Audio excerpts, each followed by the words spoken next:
I am Kara858, and today we're bringing you Reclamation Season 1, Episode 3, our brand new campaign. Here at the Cookout, we always enjoy that you coming by. I hope you're enjoying this series. If you like what you see here, make sure to be able to follow our Discord, which you'll see in the description section below, where you can be able to, of course, see fan art. You'll be able to see a spoiler as well as a non-spoiler section, and we would love to hear your thoughts about the campaign. With that said, we're just going to jump right into the session because we left off on a bit of a cliffhanger. So we're going to have everyone introduce themselves, say who they are, who they're playing, and any projects that they're working on. And we'll start first with the lovable Aries. You'd like to talk about yourself? Howdy ho, everybody. My name is Adrian, or Aries, and I am playing Jethrin Cloudpaw, the charismatic Leonin Paladin Barbarian, and you can find me often here on the Cookout, twitch.tv/Kara858, or you can find me over on the Bear Pen, which is one of the channels which I'm a partner on. That's just twitch.tv/The Bear Pen, where I'm storyteller and DM. And we have Blood in the Bayou, we have Thala Unbound, and we have some other awesome shows coming up as well. Oh yeah, we have a Fallout show as well, which is DM'd by Alex. And it's really fun, and I'm sad that school is starting up again tomorrow because I can't play in the rest of the season. And that's me. No worries, no worries. Next, we have the lovable Reeves. Like to talk about yourself. Oh, Adrian, who you're playing?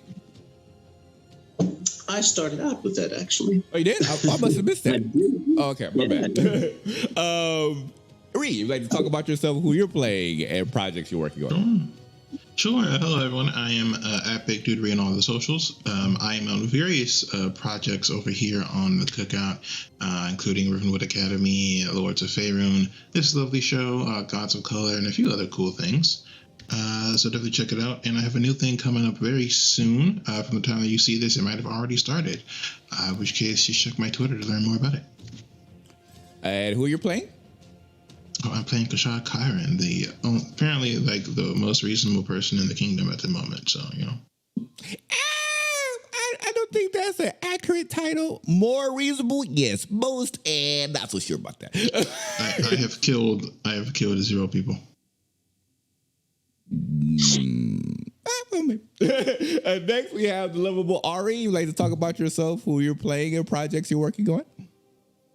Hi, I'm Ari. You can find me here on the Cookout. Here, of course, in Reclamation as Shay Asher, the grumpy wizard.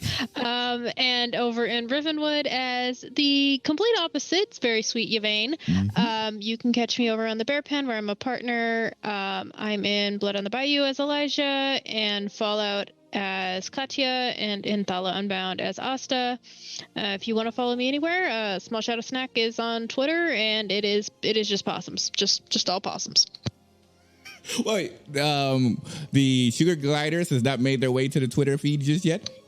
Give it time, it'll spread. Slowly but surely.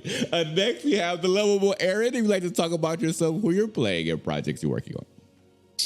Hi, I'm Aaron Oren. I am the only person, well, besides Aries, who's not over in the United States. So weird time zone stuff for me, but I am also the DM for Rivenwood. And on this game, I play Timmons, the best butler, and maybe second most reasonable person in the kingdom. And our Secret Service, like so many times they would put out with those massive insights. I was like, oh, okay. FBI agent Timmons, okay. Next, we have the wonderful Di. If you'd like to talk about yourself, who you're playing, and projects you're working on. Hi, well, I'm playing Mare, who is absolutely full middle sibling, means well, but doesn't always make the best choices. So she's a lot of fun. You can also catch me over on the Bear Pen on Thala Unbound as Sashi, the monk who will slap the health back into you. Haven't had an opportunity to do that yet, but it'll happen someday. But yeah. Perfect. And find me on Twitter at Dichromaniac for anything and everything that just spills out of my brain. Awesome. And of course, we have our wonderful DMs, Fell Flames. Like to talk about yourself, who you're playing, and projects you're working on. Sure. I am Felled Flames, or Zach. You can catch me outside. How about that? Yeah. No, actually, I am just a person who is both present on the internet, and I can be found there, and also in real life. Tonight, I will be playing the chorus of our supporting cast. Perfect. As for yours truly, I am Kira858. Of course, you can find me, as mentioned, here on the YouTube, as well as our Twitch channel, twitch.tv/Kira858, where you'll see content like Lords of Faerun, Gods of Color that just recently came out, and of course, a few other new shows that will be coming in the near future. And I'm playing the lovable Sweet Bean Abrea, who's just trying to find their way in the world and channel that inner Goonies, a movie that they heard bars talk about perhaps not too long ago.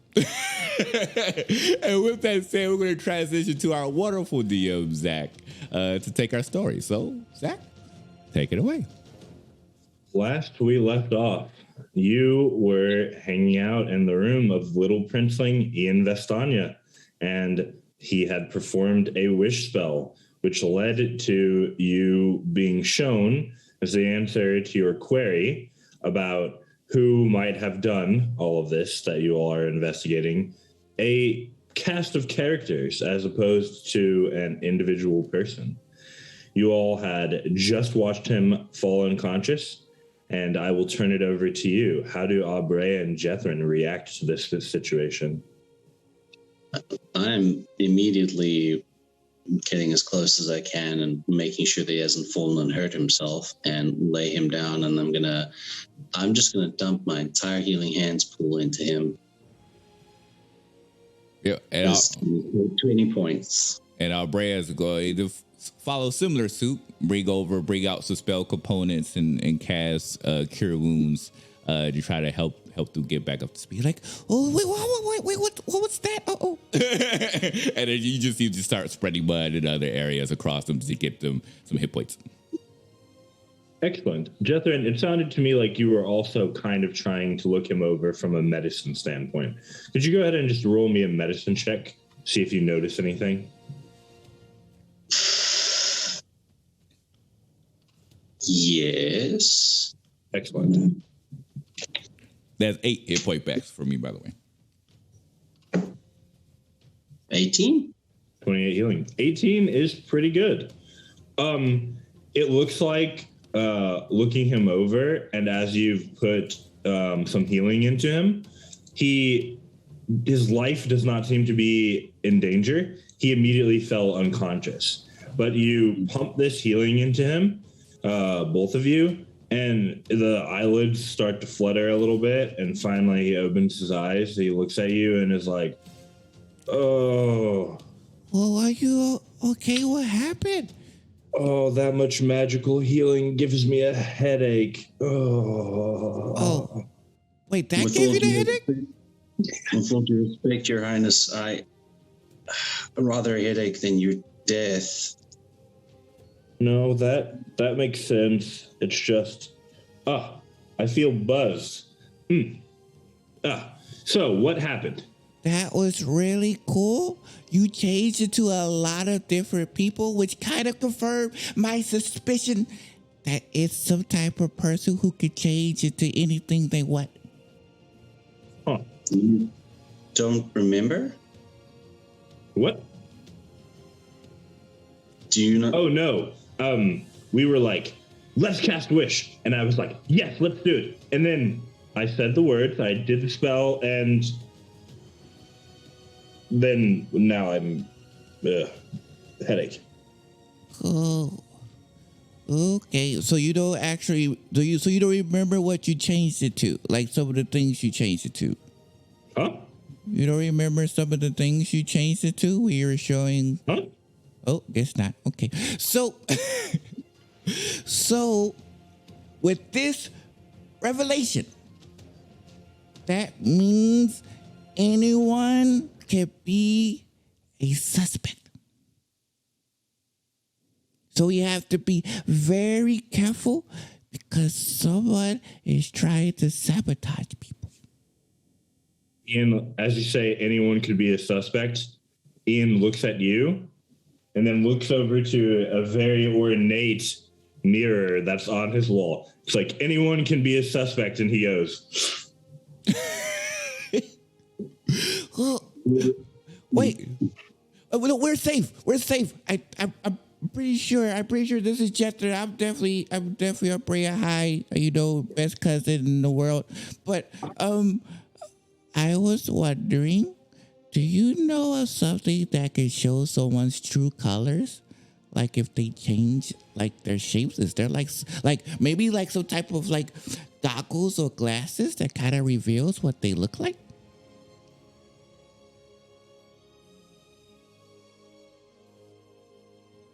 Like with magic. Mm-hmm. Your Highness, Umbrea. Mm? What you just did seem to have done really, really put you out. Please take the week off. Oh, you don't feel good? No. Oh. But I definitely can't take a week off of magic. Maybe a day. Could I press you for 2, Your Highness? Roll a persuasion check.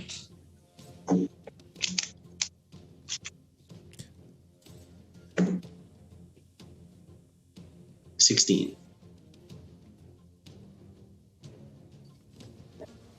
If I agree to 2 days, you promise not to attack me, right? Your Highness, I promise I will not attack you. Yes. Oh, I can make this better. How about I help you with all of your magic stuff, so therefore you could just relax and I do magic. I could just stay here and be like a sleepover. That sounds pretty fun. Mm-hmm. You haven't did that in a while. That is true. I wonder with 2 full days, could I turn you into a wizard? He starts like sort of thinking to himself like, I'm pretty good, but can I do that? Obrea, Your Highness, what we just saw and that you don't remember at this point in time, and I hope your memories of whatever that potent spell showed you will come back, because I think if they do, maybe you'd have more insight as you cast the spell. Do some more research before I do that again. I am. You've already agreed to take 2 days of magic, which is wonderful. Do you happen to have any form of item or scroll here in your position that would allow perhaps myself or Brea to cast a form of magic with which we might see if your room is currently being monitored by magical means? Oh.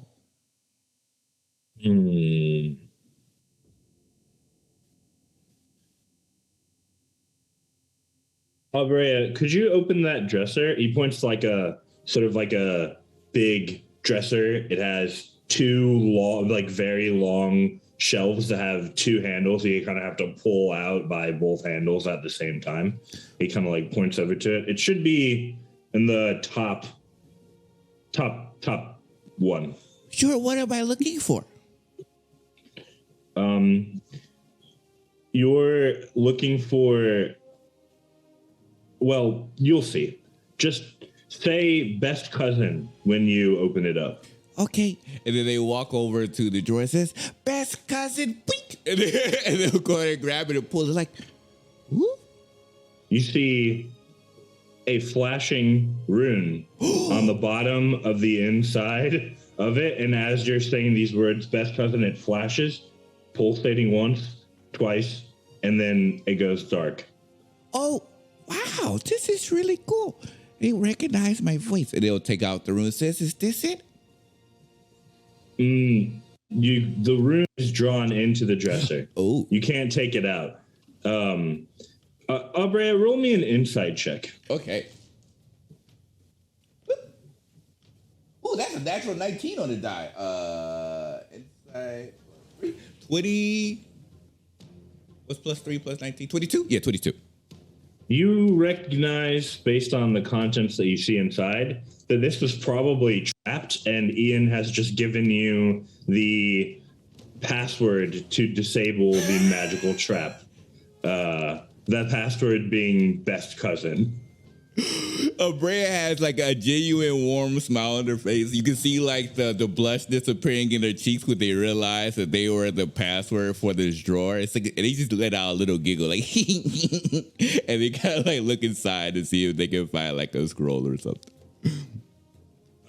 You, in fact, do find a scroll. You find, one moment.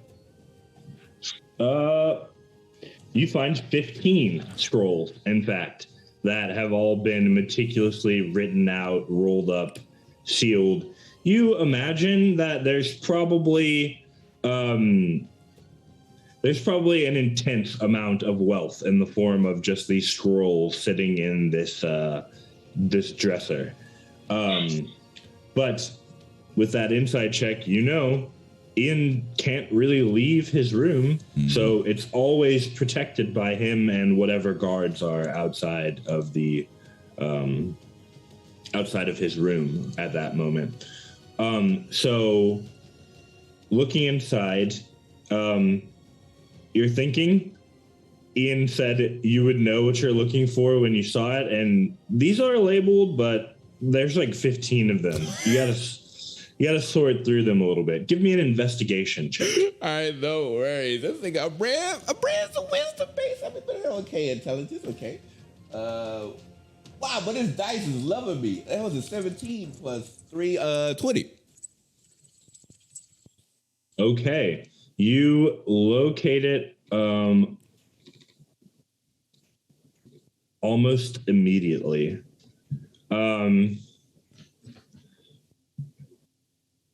There is, let me look this up just to make sure I have the right spell. No worries.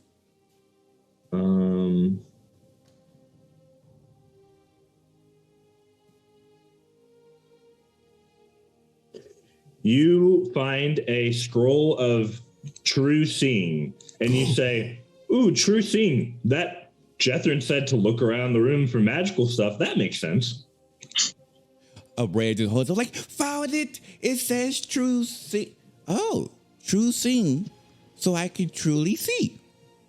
Oh, I think I can use. I can use this, right? Can I use this? I think I can use this. It gives you a blank look. Abrea kind of like scratches their heads. Now, OOC, True Sight, I believe, is part of Druid's spell list.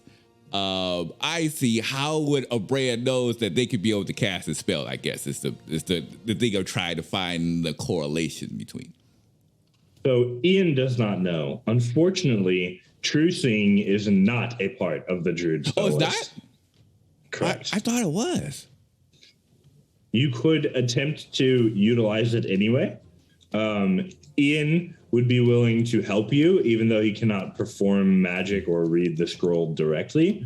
So you could roll an Arcana check with advantage, but it is going to be difficult to activate without the spell being from your normal spell list. Okay.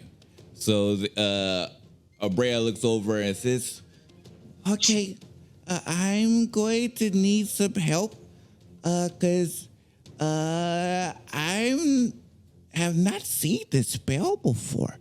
I'm nature. I like animals. I talk to animals. This is like revelation of the entire world. How'd you come up with this thing? Ian looks over at Jethrin and gives him the double eyebrow raise. I love you. Gather he's waiting for. You gather he's waiting for permission. If myself or Abrea are able to enact that scroll without your highness performing it,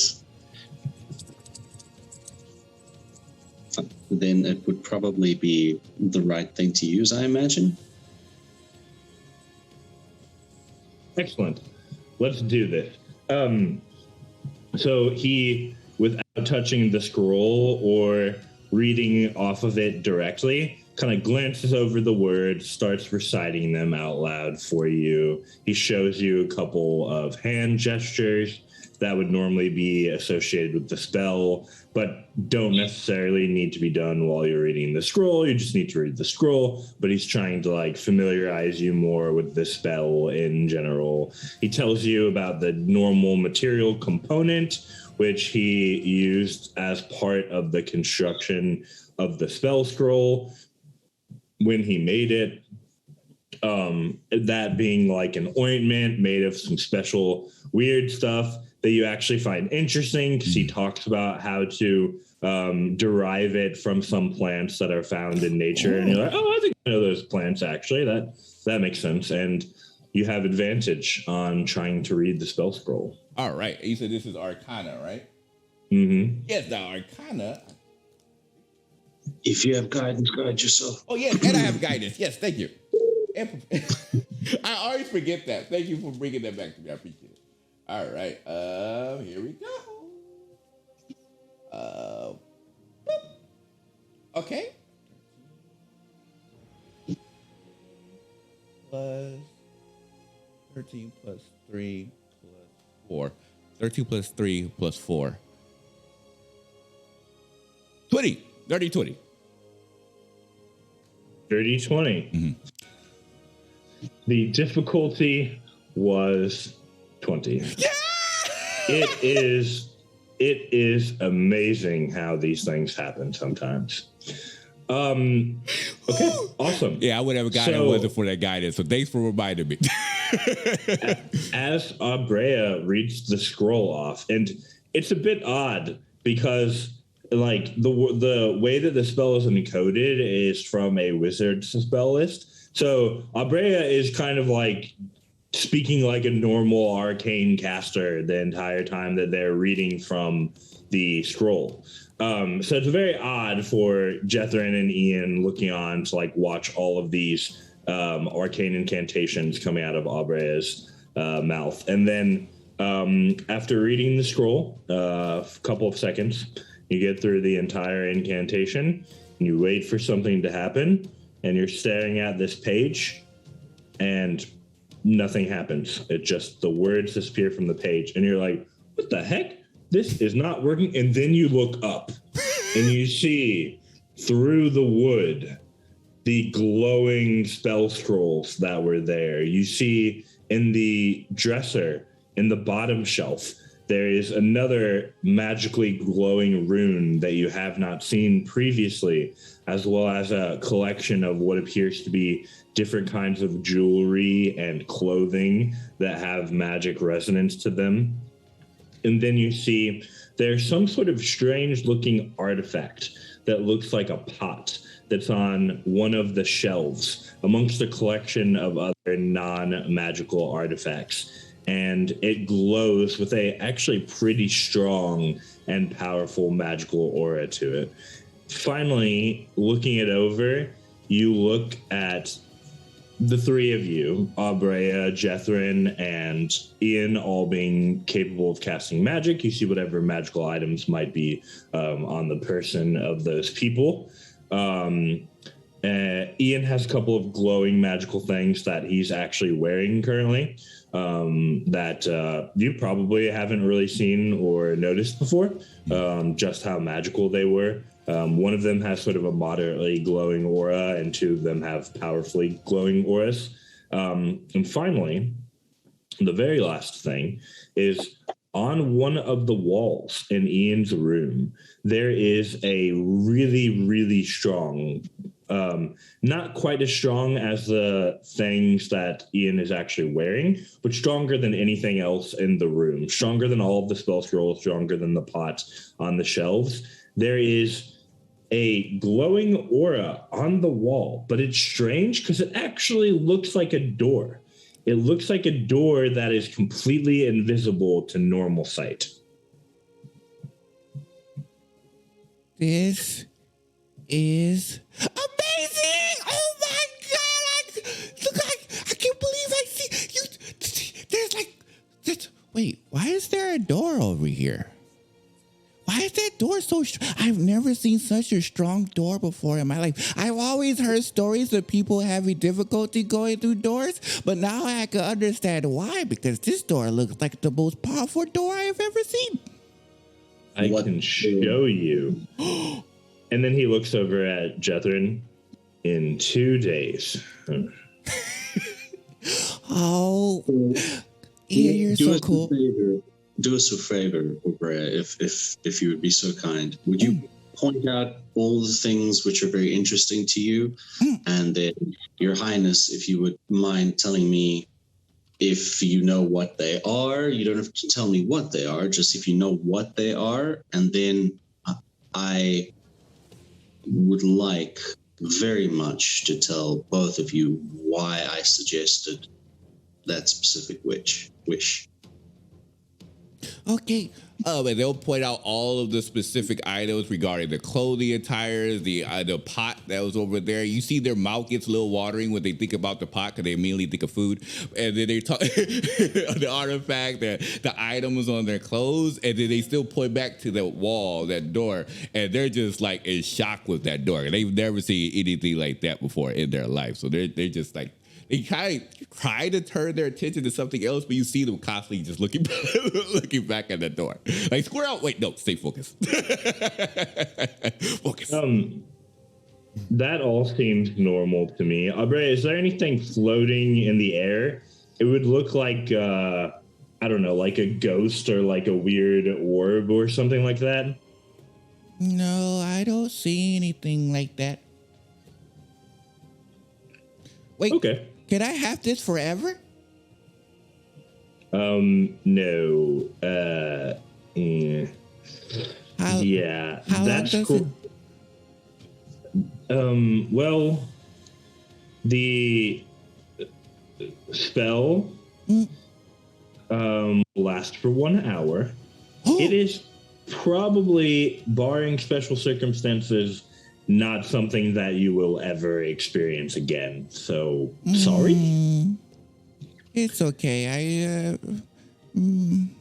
Wait, so if I become like you, I can see like this? Well, yes, actually.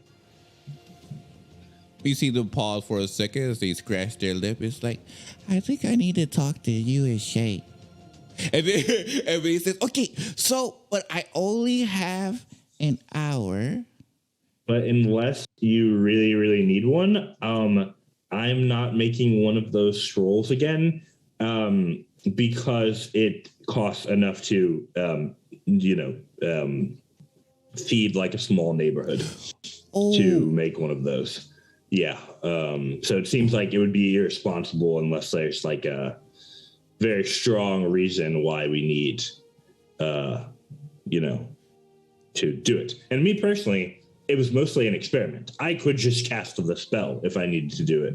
But also, I normally don't need the spell very often in the middle of my room, because mostly if I'm doing anything that I'm worried about people seeing, I go into the other room. You can see that Jethrin has that I have like a mixture of concern and like enjoyment on my face. So it's kind of like they're flashing between the two, because I'm like, all right, okay, but still, and I say, well, there's likely a need for some of those scrolls, Your Highness. Sabotage. You have to be very careful. Somebody is trying to set up many people. They probably maybe try to set up the gold, the house gold. Gold. Gold heart. Gold hearts, yeah, the gold hearts. And they could be anyone. They could be like they look like, one of them look like our cook. When you change, they look like our cook. So that means they were in our house one time, which means they could be at this house anytime. Right. Albrea, I understand that you're in the beginning stages of your investigation, because it's probably when you first get into it, starts to seem like it could literally be anyone. But there's no way that it could literally be anyone. I mean, someone's doing it. You'll narrow it down eventually. Your Highness. You gather that he has not made the assumption that you have made, Abrea, so he's not understanding what you mean. Oh, so sorry. So what I meant is it seems like this person could change shape. Like they could be one look, and then when they walk, they could be completely something different. That's why when you change to a different look, and this person has the ability to look like something different. And then that makes sense why my friend said that they couldn't find the person we first saw with the red hair on their plane because they changed their look. Like an illusion. But stronger, I think. Like a polymorph spell. What now, Your Highness? I would know about polymorph, right? I would. Probably not. Okay. Gotcha. It's like, yes. And they try to sound confident, but before they become frogs, yes. Yes, I suppose you could turn someone into a frog with it. That would be something you could do. So like that, but seems like that, but with people, they just keep changing their faces. So they could. That's why I mean they could be anyone. And so that's why another reason why I want to stay here is because I don't want them to change their face and then somebody try to attack you. If I may interject here. Well, at least I know it wouldn't be you. I mean, they would need at least two people capable of such a feat to pretend to be you. Otherwise, I would know something is wrong. I mean, Jethrin is always with you, so it's hard to pretend to be two people at once. Indeed. With all of this in mind, Your Highness and Abrea, with this knowledge, and with the spell that you've had Abrea cast here, I can feel confident in giving you both a potentially difficult piece of information, if you would like it. Okay. If it helps the investigation, sure. It might, but, well, it will. But the thing is that this does involve what we were speaking about earlier at the house, which we asked you, which you decided to cover your ears. But I believe with, honestly, one of the most potent spellcasters that are probably on this world, at least for as far as what I know, maybe we would have a better chance of figuring this out. Right. So,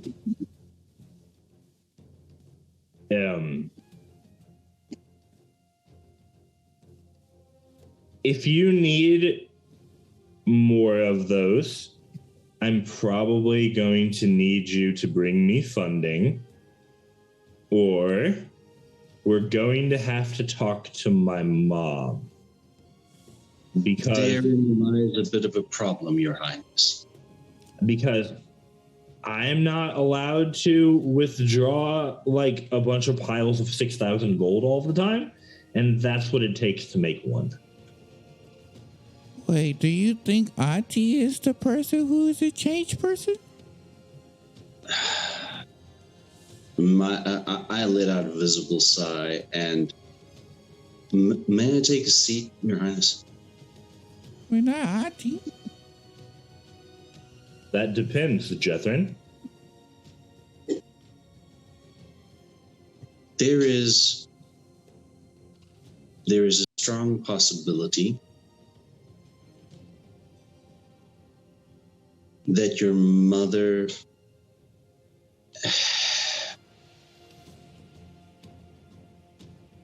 might not be your mother currently. Wait. You, just to make sure I understand, you think that I don't know my own mother, and I wouldn't be able to tell if something were up with her. Your Highness, are you in the habit of casting the spell to look at your mother?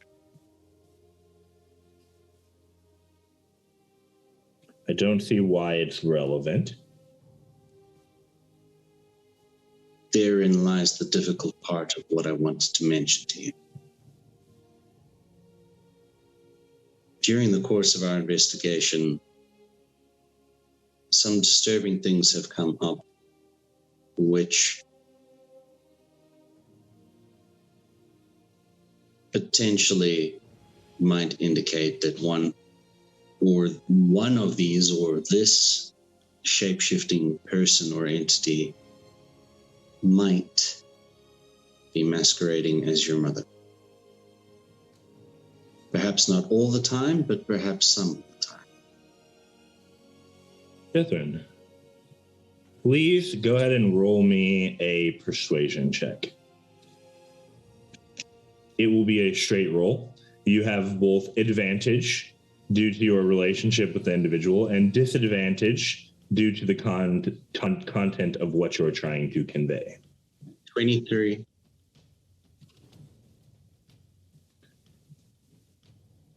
You have done great service to me, my mother, my brother, my sister, my cousins, and this whole kingdom. You agree, sir? I would hope so, Your Highness. Then, for all you have done for me and mine, I will forgive you for your insolence. But you will leave this room. As you say, Your Highness. And for just a moment, in his face, you see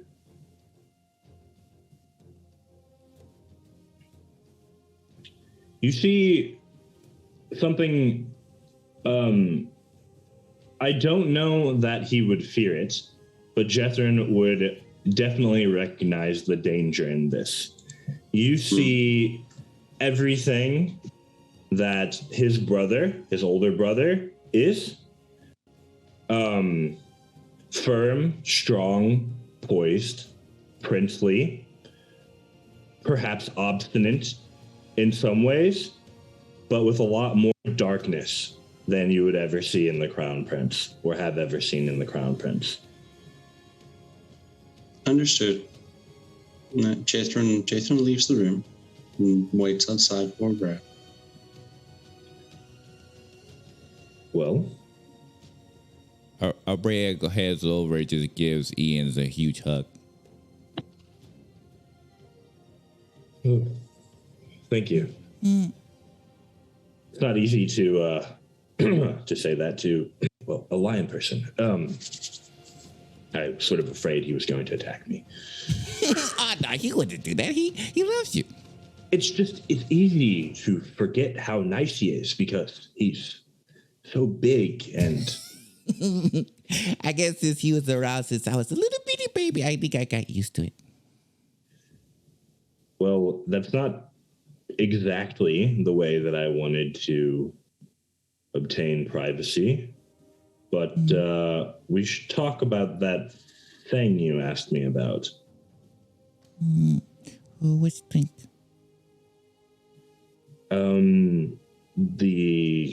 What did you call it? The anchor point? Yes, the anchor point. Okay. So I was I'm glad that you, no offense to Chester, but I'm glad that you you said about, because I wanted to show you something. But you have to promise to keep it a secret, okay? Because they told me to keep it a secret, but I believe it's because we're both kids that we should be okay, okay? They hold out their pinky. He thinks for like a second, and then he puts up his pinky and shakes on it. Okay.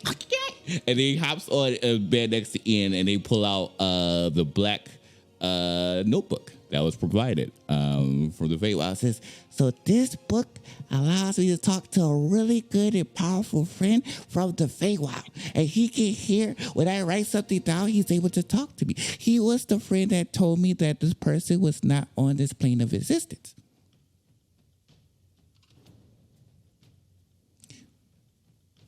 Could I see that, Aubrey? May I hold it? Sure. He pass it over to Ian. He flips through it a bit. In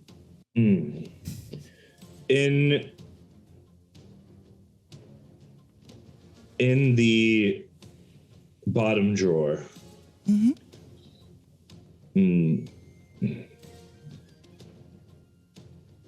The same password. They should probably be different passwords. I need to work on my security.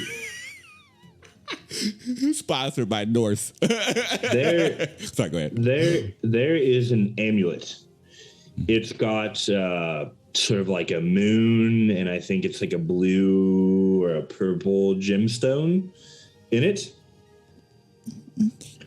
Could you retrieve that for me? Sure. And they'll head over to the bottom. So it says, best cousin. And you see like they yelling out with just like such proudness and confidence. Like there's the true happiness when they say it. And then, Ian's like, okay, Albrecht, quieter. Oh, it's yeah. on the password. Oh, yeah. They giggle a little bit. They remember that going forward as they slide out the case and then go ahead and grab the amulet and pull out. Like this one? Yes. Okay. And they head on and they hop on top of the bed and hand it over to Ian. Do you mind waiting for like an hour or so? Oh, yeah, no problem. I would love to stay here. Okay. If you want to do any reading, feel free. It's going to take me a bit of time, but I can do this. I need to attune to this item. Should take about an hour. Okay. Is there a book that you have on like animals and nature?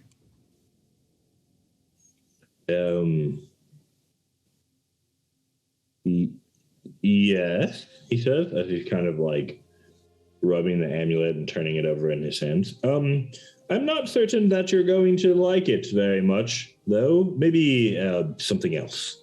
Okay, well, in that case, I'll just study my own book, and they'll take out the encyclopedia that they have that references. I mean, it's semi-complete. It's not fully correct. Of lies. Yeah.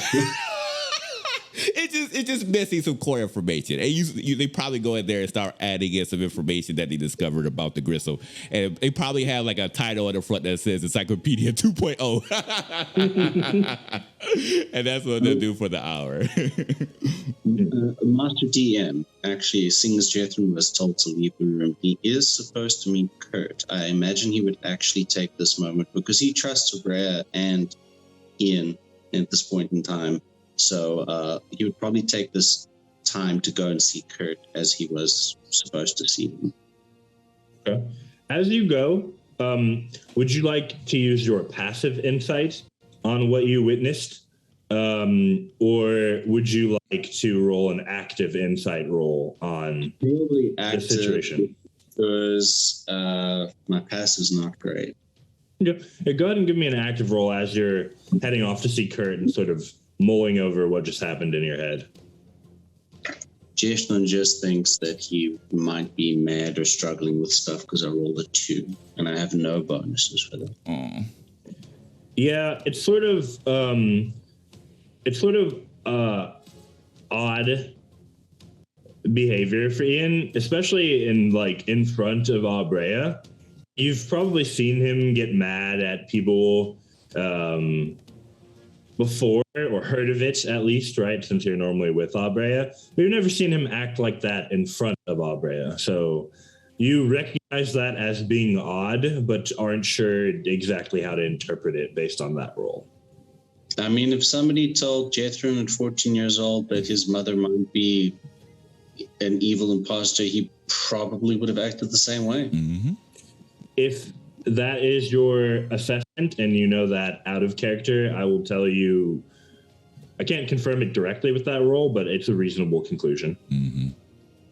Yeah, I think so. The way that I understand Jethro's mindset is still very much that, it's a lion pride kind of thing, and, even if you told him now, even though he's still older, you told him something like that now about one of his own family members, his mother or his father, he'd probably still have that reaction for a bit. Mm-hmm. Yeah, makes sense. But you also know the Little Prince well enough that even if people talk about how he sometimes acts in anger, you also know him to be a very thoughtful person. So, you could try to bring it up later in a less overt manner to see if his opinion changed, or he might approach you all later if his opinion changes as he thinks it over more. You know that while he's 14 and emotionally reactive, you've stated it, and he'll be thinking about it. There won't be a way to avoid it. Yeah. That was my hope. So as you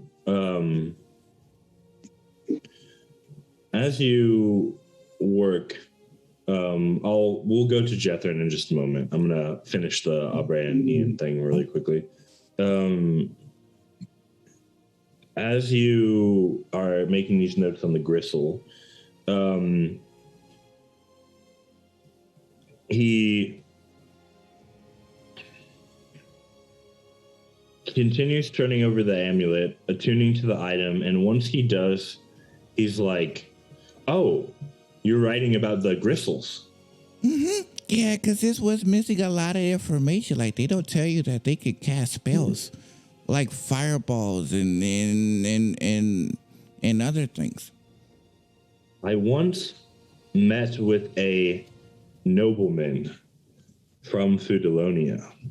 There are a lot of rumors and fairy tales about the creatures amongst the populace. It's something where perhaps you would be interested in the stories if we could find someone to tell them. Maybe I'll speak with Mother about seeing if we can find any visiting bards from Fudalonia. Sorry, I'm getting distracted.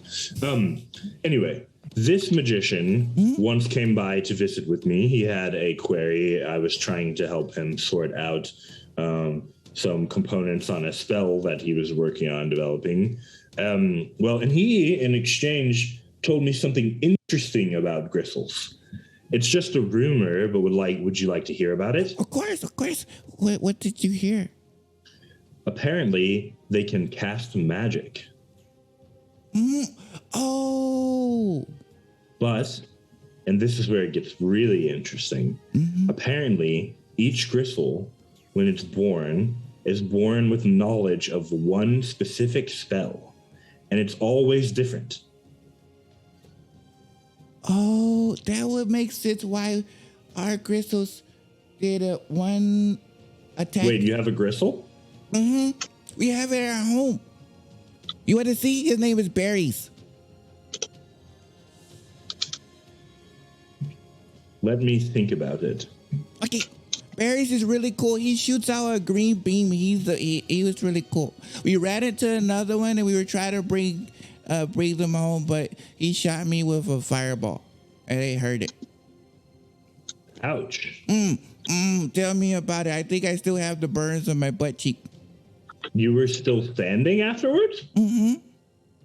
Oh my goodness. I think that would probably just murder me, honestly. Oh.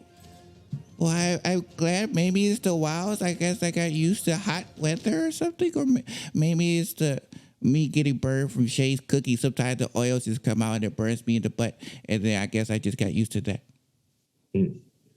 Cooking sounds very dangerous. I'm so glad that I don't have to deal with that, mostly on account of not really being able to hold the pan steady. Yeah, I'm glad that Shay does. I always appreciate Shay's hard work for cooking. Okay, and he flips the book closed. Aubrey, you should be very, very careful with this. Oh, really? Yes. What's this book about? Well, technically, it has magic that's been cast on it that is hiding things. But, this is a spell book. He passes it back to you. Oh, wow. Why? Yes, it's a collection of spells for a spell book, but I'm extremely confused. Well, because I don't think it was written by a wizard. I wasn't aware that a lot of other people had spell books. It's quite strange. It's for the Feywild. The what? The Feywild. The anchor point. Remember I was telling you about the anchor point? It allows us to go to the Feywild. That's where my friend is at, who keeps writing me in this book. But I think someone lied to you at some point. What do you mean?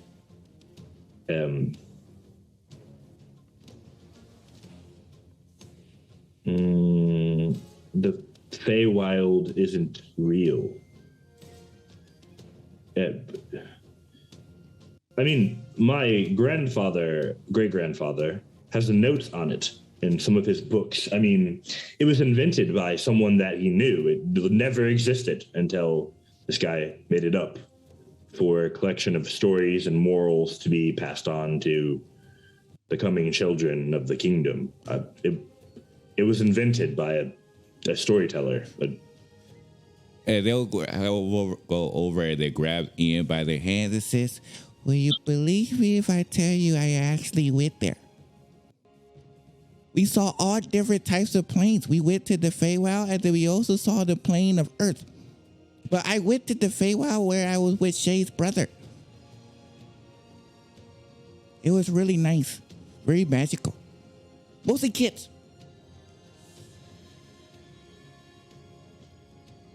That's why I wanted to create the anchor point, so therefore you can meet more friends." Yeah, Ian puts his head down like this.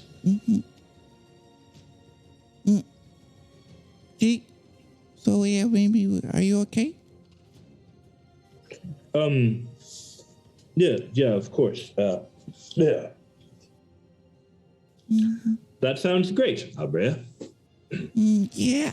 Yeah, we get you to meet more friends, like kids like us, and then we could go there and we can learn Feywild magic, and then like I said, he's really cool. So if you want, I could write something in the book if you want to talk to him. I should rest soon. Or Jethrin's gonna come back and he's gonna be worried or something. The anchor that you were asking me about. So there's two ways to do it. One is to find a spellcaster or develop a method for attuning to whatever place you're trying to create an anchor for in this dimension. Anchor is actually a pretty good word for it, honestly. So nice work on that. so like this book. Well, it creates like a ripple in the planes as far as I'm able to understand it. And then it sort of allows for people with the right magical inclinations to sort of pass between the two worlds, as it were.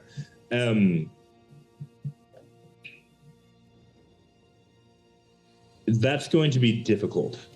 The power for it that's required would be immense. You would need you would need someone who's capable of casting at least third level spells to expend all of their magic, maybe even fourth level spells, to expend all of their magical power on just maintaining the link for the day. And I don't even think it could remain active for the whole day. That's the hard part. It's going to be expensive to build. It's going to be difficult to develop. And someone is going to need to essentially dedicate themselves to keeping it open. Which would also be expensive. Were you going to hire someone to do it? Well, the good news is there is probably another method. Oh, okay. It would be less expensive, but it's going to be difficult. You're going to need to sacrifice some item from the plane that you're trying to open an anchor to use its power to be the core component for creating the anchor. If you were to get a weak item, it would probably last for a week. A stronger item, maybe a month or two. If you were able to get an extremely powerful item, you could perhaps maintain the link for up to 5 years. And if you were to get an item, something of artifact power, precious to whatever plane of origin that it comes from, I think it would be possible to make a permanent link. But I'm not sure. Maybe it would just last for thousands of years, and it would be almost permanent. La Brea kind of like grabs the book because they really enjoyed this book, and then kind of like look it over and says, would this book work? Perhaps for a week. Oh, well, I don't want to give it away for just a week. Okay, I can ask the person to see if he knows of like maybe a strong piece of anchor item I can use. Maybe they can send it to me. I can get it, and then we could build one here, and then we could go together.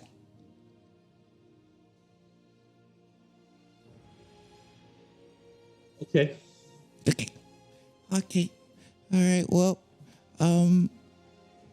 thank you so much for your help, and please be very, very careful, because if they were our cook, they could be anyone. So just please be safe, Ian. Okay. And then they'll give Ian one final hug before. And the book I gotta keep. It's a secret because they told me I had to keep it a secret from everyone, because adults always try to hurt and kill people, but they don't like to talk. But so I like to talk. And so they'll place it to their bag. It's just okay. If you need me, just let me know. I can always come by. I always love our chit chats and hanging out and stuff. Sounds good. Okay. I'll see you soon. See you soon. Mm-hmm. And they'll put on their backpack and they run off to see where Jethro went. Okay. Mm-hmm. So I'm not sure if Jethro is or Kurt's scene may have transpired while we were talking. I wasn't sure, so that's why I was like, Well, yeah, let's see how long it's going to take, and I'll tell you whether or not Jethro's waiting outside for you. Gotcha. After that. But you'll be able to find him. He's not going to be leaving the castle to find Kurt. So either way, you'll be able to find him, but we'll know whether or not he's already back. Okay, Jethro, as you're mulling that over, you find yourself kind of getting into the slight daze where your thoughts have become so absorbed that you barely notice the time pass, and you're sort of on autopilot going through the castle while you're looking for Kurt's room. You find the door closed and no guards present. For who guards the bodyguard, after all? Indeed. Are you decent, Kurt? I mean, I'm coming in either way. You hear a chuckle from the other side of the door. Yes, come in. Just writing a letter. Darn, I say as I open the door, with a smile on my face. He turns, looks back at you. So I see that you've come to visit. Does that mean that you're interested in training in my strange technique? Yeah, why not? I'm always interested in learning more things to add to my repertoire, shall we say. Okay.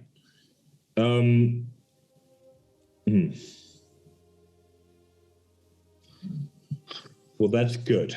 I'm very glad. Now we just have to solve the logistical nightmare on how exactly we're going to get enough time as 2 bodyguards assigned to guarding nobles related to the queen to actually get enough training in. I'm supposed to be going to the front. I don't suppose that's where you'll be. Probably not for some time. Unless my house decides otherwise. But, you know, if we're looking for ways to spend time together, I could start by maybe stopping trying to be coy about things and just ask you out to dinner.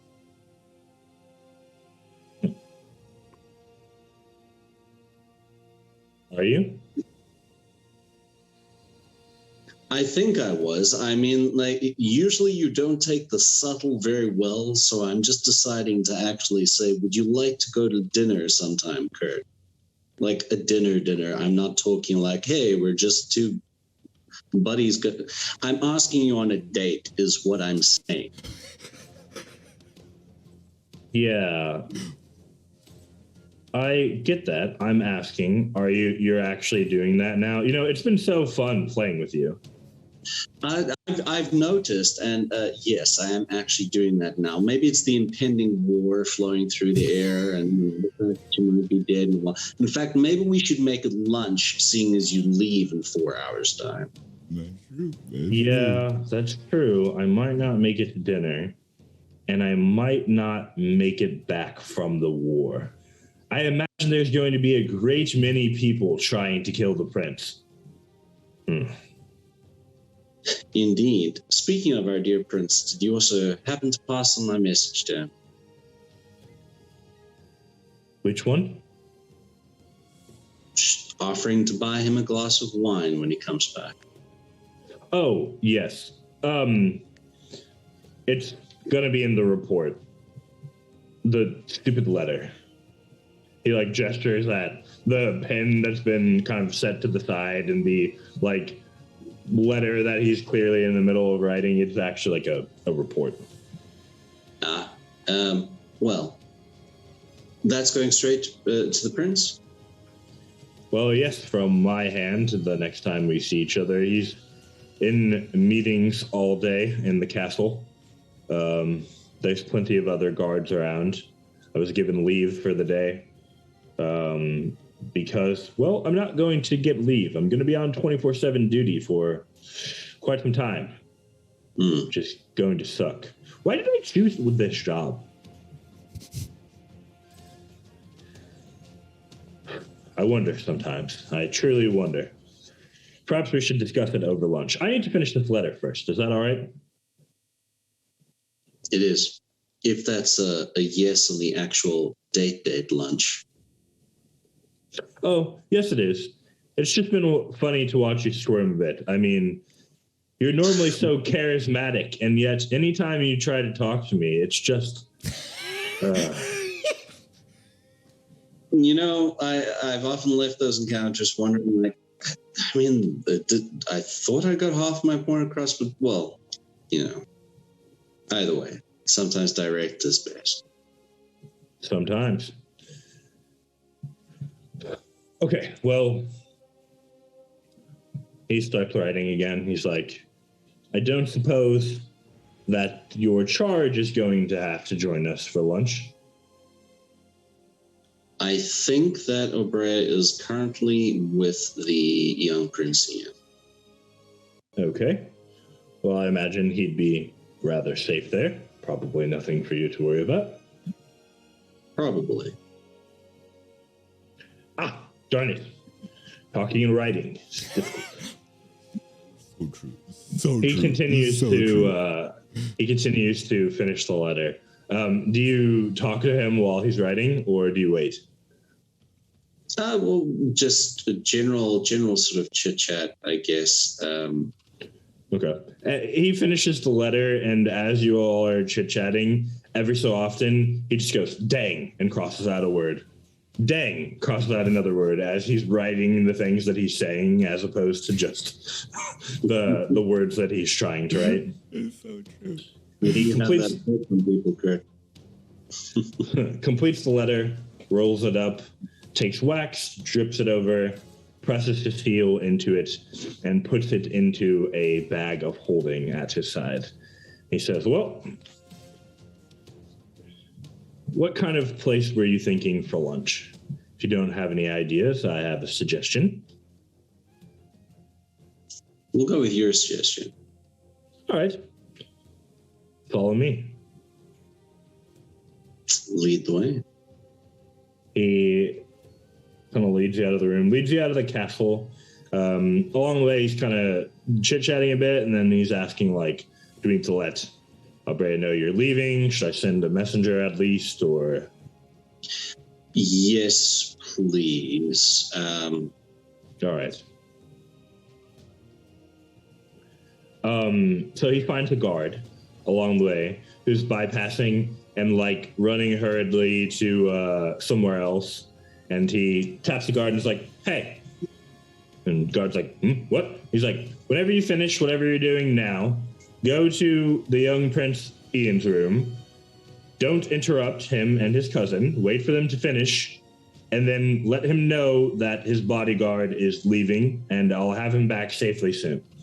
And the guard's like, there's a report. Yeah, after that. And the Kurt just sort of laughs as you all move back, and he's like, I guess there are some perks to the job.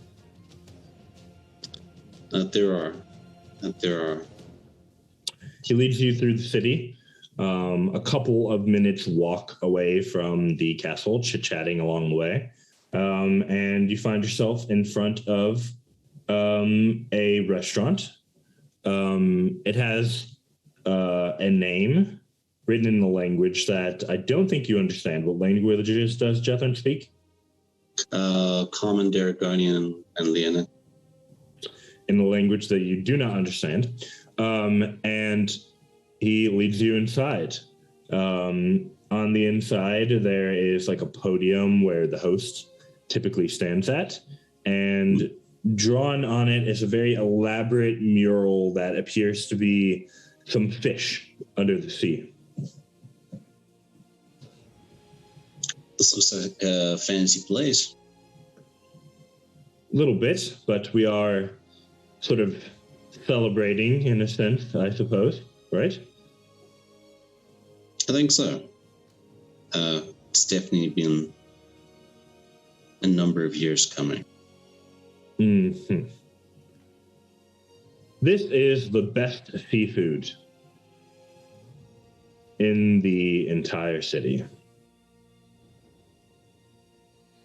I'll take your word on that.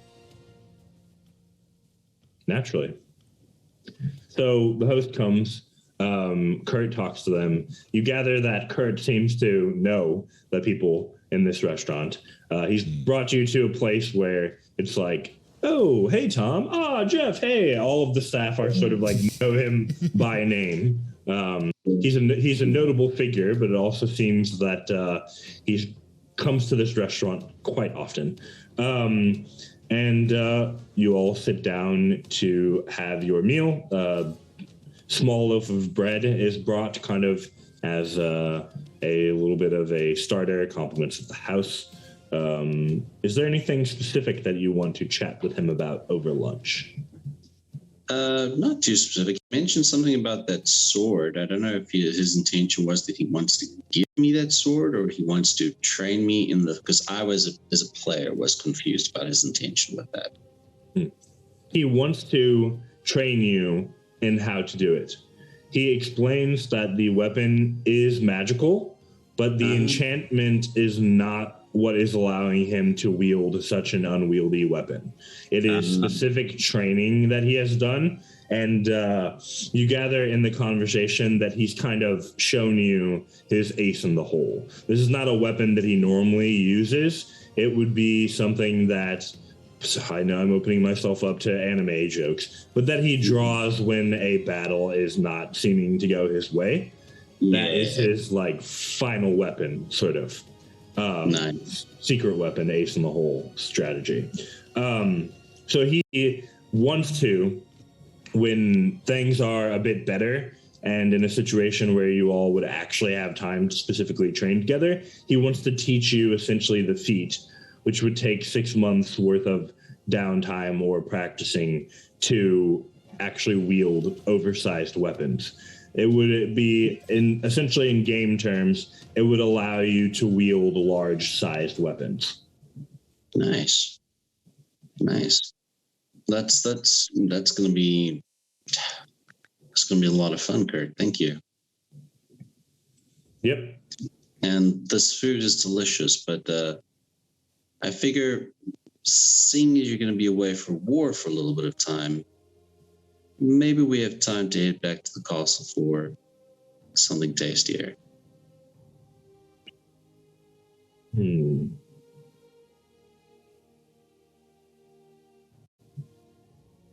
I'll think about it. Let's go back. You need to find Abrea again eventually anyway. And we'll discuss it along the way. I'm normally not a first date sort of person, but maybe there's an exception. He pays for the meal, unless you're going to specifically raise issue with that. I will happily let him pay for the meal, but as we're walking, I have like some of my hair and stuff like that. Some of it is like braided in interesting parts and stuff around there. I take a little dagger out of my belt and I just like cut a little bit off while we're walking, and then I'm actually gonna braid it into a little arm bracelet thing and hand it to him. For luck. Come back alive. Well, I'll certainly do my best. You know, I've survived every battle I've ever fought up to this point. Feeling pretty good about that. Good. Well, he walks you back inside and says, so about that thing. Then he closes the door.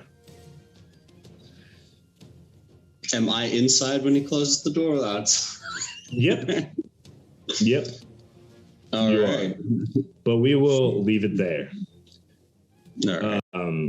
Abrea, as you leave the room, it turns out there is a guard waiting for you. He looks kind of exasperated.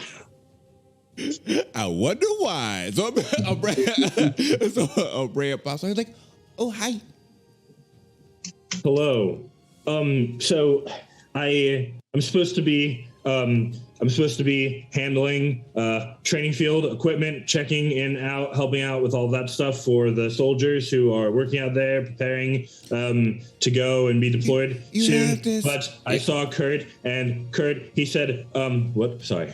They actually placed their hands on like their wrists, and they get cast guidance as they says, "You got this." Oh, wow, that sort of does make me feel a bit more confident. What did you do? I guess it doesn't matter.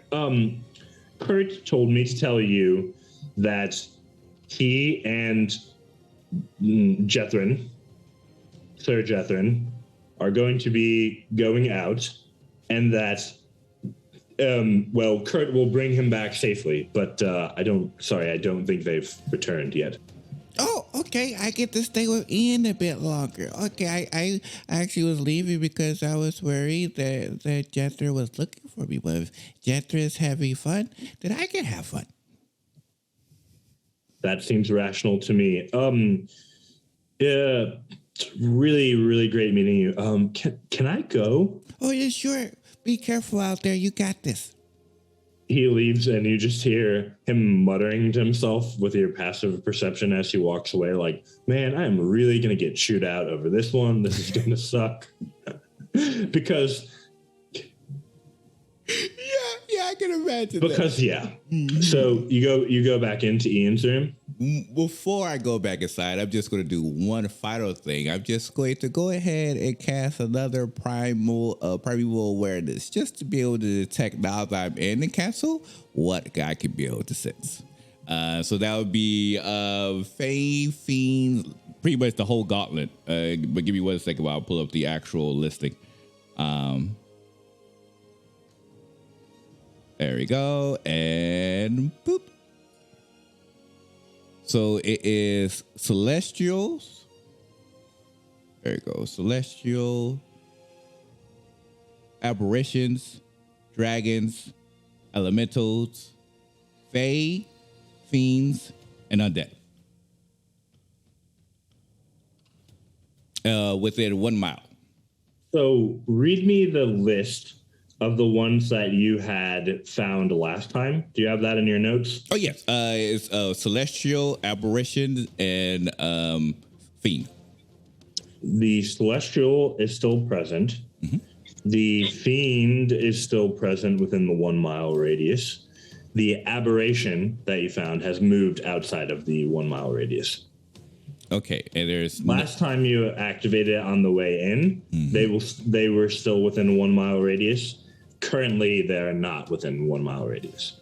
Okay, and there's nobody new that's added to this criteria, right? Actually, there is a presence that you cannot recognize. Ooh? What is that? You sense it. You're like, oh, there's one of those, but I don't actually know what that is. Is it an aberration? No, not really. It's Okay. And I will send you a DM.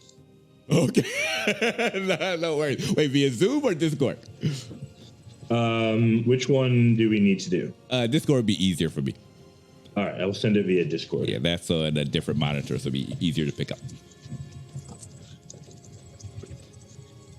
Oh, this is so juicy! I love this. Okay.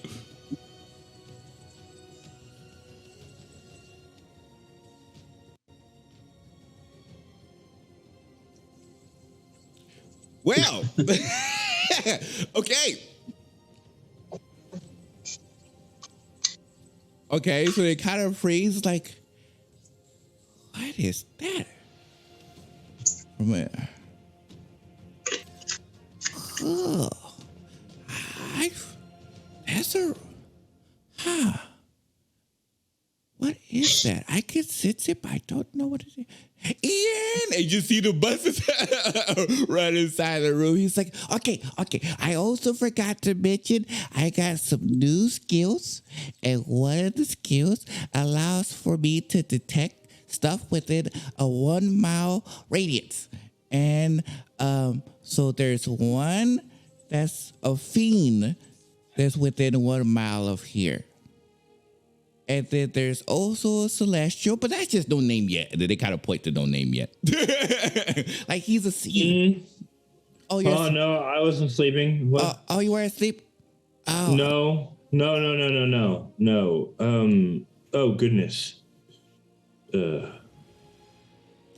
If you want to there rest. was something else that I wanted to tell you, actually. Oh, okay.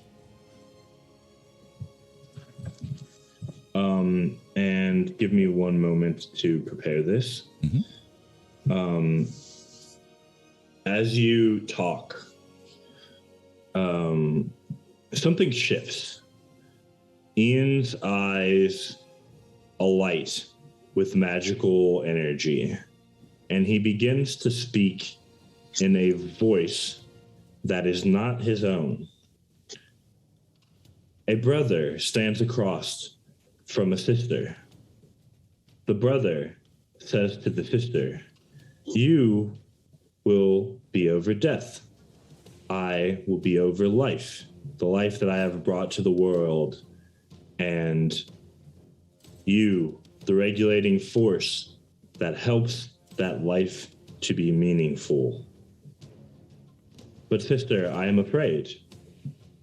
And the sister says to her brother, "Brother, why are you afraid? You have nothing to fear. It is only us." They stand within nothingness. Above them, a glowing, prismatic light throws washes of color over the scene. And the brother says to the sister, "I fear that one day, for you will be god of death. Sister, I fear one day that you will come for me." And the sister says to the brother, "You are my brother. I would never harm you." He says, "I know time is vast and infinite. How do I know that one day things will not change?" And the sister thinks to herself. Finally, she speaks, "I know your fears, brother. I understand, for death cannot die. It is not something that I will need to fear. But you, life is vast and infinite of itself, but it is brittle. I understand. I will grant you one reprieve. You may select from amongst the living a champion whom death cannot claim, and they, brother, will be your shield from me should things ever change. Your champion I will have no claim to them, and they will protect you." The brother thinks to himself, and he says, "I understand, sister, and I accept this. I appreciate that you see me in good faith, and that you're being understanding. I cannot wait to protect this coming world with you by my side. But sister, I worry. This life, this person, this champion, if death cannot claim them, they will be immortal. How will they live with this? What happens when they live for 1,000 years, or 10,000, or 100,000? Surely, this is not something that life will be able to handle. They are not us." And the sister says to her brother, "I understand your concern, Anasvite, my brother. Your champion, when they have come to the end of their days and no longer wish to be your champion, may name another champion. And when that happens, I, as god of death, will claim them as my own to grant them peace and serenity and rest for all the good work that they have done to protect you. And hopefully, this will help maintain balance." Both of them look up to the prismatic light that glows above them. And there our tale ends. Ian kind of shakes and looks at Abrea. What were we talking about? And that is where we are going to go to our break.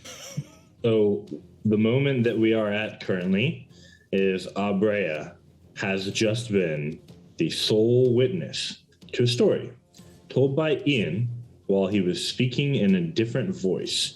It's kind of his, but definitely like different tones and layers to the voice. And then he kind of like wipes his eyes away, looks around a bit, and is like, "Oh, I'm so sorry, Abrea. What were we talking about? Wait, you don't remember what you said? You told me this really great story about a brother and a sister, making sure that the balance is safe. Your voice sounded really different when you did it, though. Story about a brother and sister and balance. Mm-hmm. Like a teeter-totter. Mm-hmm. Huh. I don't know any story like that. You don't? Well, you just said it. And your voice changed when you said it.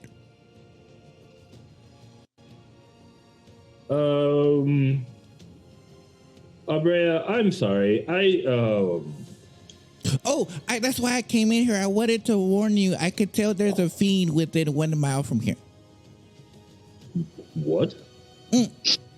I have some new skills now, and one of the skills allows for me to detect things that are like within a 1 mile. But technically, no, it's still 1 mile. I don't have the other the other feature that allows it for natural explorer. So yeah, for 1 mile from here, I could detect things, and I was able to detect farther away that there was an apparition, and then there's also no name yet. There's a celestial, but there's also a fiend 1 mile from here in the castle. In a mile or in the castle? Those are different things. Well, it's 1 mile from here, but I can't really detect exactly where it is, just that they exist in 1 mile. I see. Mm-hmm. Well, that sounds problematic. Mm-hmm. There are a lot of different kinds of fiends, though. It might not be so bad. I mean, they wouldn't be like a nice person, but it wouldn't be like, oh my gosh, the world's ending. Abrea, I really need to rest. Oh, no, get to sleep. I will stand. I'm waiting for Jester. I will just stand by your bed and make sure everything's okay. Are you sure you don't mind? I'm not like being lame or something? Oh, no, you already did so much already for me already. You know, whatever you need to snap, just let me know. Thank you for talking to me. Yeah, I'm hoping I'm gonna like dream about this story, or at least like remember it, like whatever story that I told you that I don't know. Yeah, that's really weird that you told me the story and your voice was different, but you don't remember telling me it. That is very weird. I wish I had like some sort of a device, you know, if we could capture that moment so that you could play it back to me. That would be ideal. I wonder if there's a way to access your memories. Is there like a mind thing? Do you know like a mind spell that can read my memories? I think so, but you shouldn't do it because Jethro said you should. Yeah, and you definitely should rest. Yeah. So when we come back in 2 days from now, then we can do it, and then I can show you what you did. That sounds good.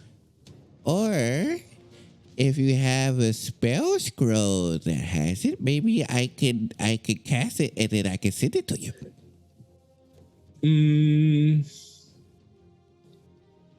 Okay, let me see. I need to think for a moment. Okay. Or if you want to sleep, I'm sorry, I know that you're sleeping. So if you're sleeping, it's perfectly fine if you want to rest. But if you want to see the memories, I just wanted to present that idea out there. Oh, no, we can totally... we can totally do this. No, it's okay. It's okay. I don't want you to get like super tired because your eyes are like only like 25% open right now. No, they're not. I like look at that. I was like, I didn't know eyes could go that close and still be awake. And they'll go over and they'll grab the blanket and just kind of like wrap it around Edith. Says it's okay. But he kind of like grabs a blanket, pulls it up to himself, slowly rolls himself into a burrito, and puts his head on the pillow, and he's out immediately. Yeah, burritos are the best way to sleep. It feels nice and comfortable. And they'll just sit right next to the bed, kind of just like rub against their shoulder to just like look at them and then watch them sleep. Mm-hmm. That's it for me. Jethrin returns at roughly 2:30 p.m. A light knock on the door. Abrea will quickly head on over, grab their backpack, and be like, "Oh, he's sleeping." Felt like sleeping myself, but yes, let's head back home. Oh, okay. They'll head out slowly, come out the door, and they'll look up at you, sis. Well, your eyes isn't closed as his. His was always like barely like 80 open. It's like maybe like 50%. You look pretty awake. Wait, what did you do? Why are you tired? Why are you sleepy? Not tired. Just sometimes after you eat a good meal, the food coma. Oh, you had a lot of barbecue sauce. Yeah, that could do that to you. A really good fish, actually. I've never been to that. I don't think I could afford it because I don't really get that. But, Kurt bought me some lunch and, just wished him well on the way to the front. I hope he does well. It's the same Kurt. It's the same Kurt that you won in the duel, right? That's the same one. That is. Known each other for a long time, and good man. Jethro grabs you by your wrist, by the way, to get you to pull down and says, "So, by the way, so we know that this shape person, change person thing can be anyone. Yeah. How do we trust people in the family?"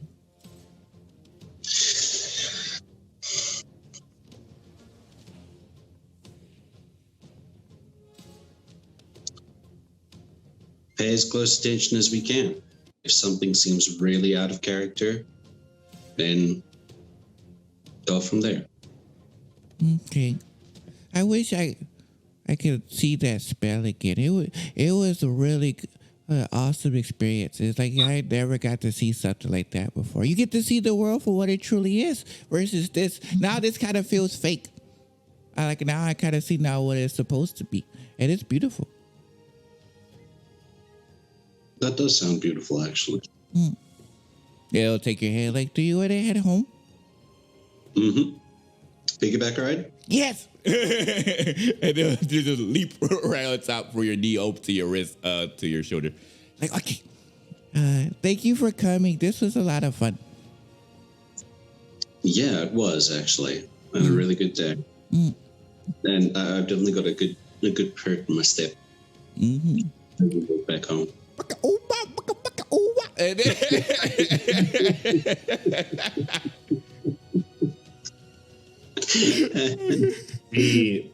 the party has a planned meeting that you all will be having next upon Jethrin's return. But within our timeline, last night has kind of already happened. So this was a sort of flashback scene. We will be moving to tomorrow. So the date is now going to be the second day of the 11th month of the year 1539. And we need to have that conversation amongst the party. But first, Shay, are you with us? Yes. Shay is awakened to a light knocking sound on his door. Is this a usual thing? People often will wake you up if they have business with you, but I wouldn't say it's like especially common. He goes to like sit up real quickly, remembers that berries is probably somewhere on his person, does the pat thing like in the hair, like on around his neck, trying to figure out where he might be. Berries is on the other half of the pillow, essentially, that Shay was not sleeping on, kind of like curled up to where Shay's hair would fall. And Berries has like pulled up a corner of the blanket and kind of like nested it down into a part of the blanket. Shay's gonna like gently slide his head off to set up, like try not to disturb him, put the blanket a bit more around him, and then get up and go open the door. Completely still in his pajamas. Just like, it is one of the it's actually the cook. And the cook brings you a scroll that has been sealed with wax. There's no like family seal on it. But there is the word Shay written on the outside of it, and they pass this along to you, and they say, it was delivered by a messenger who believed it to, well, I'm supposed to pass along from you that it's from your mother. for like the most part, he looks like he's about to drop it, then takes it very firmly in both hands. Yep. Sorry to awaken you, but the messenger seemed rather urgent about the whole thing. She isn't here, is she? Your mother? Yeah, my mom. I haven't seen her. Oh, thank heavens. Okay. Thank you for delivering this. It's probably, hopefully, nothing. He's going to like just gently, he's going to like eye the seal and then gently like just trying to pry it open to like see what it might be. You pry it open. You read the letter. It is written in your mom's handwriting. You know that she tends to be a woman of fewer words.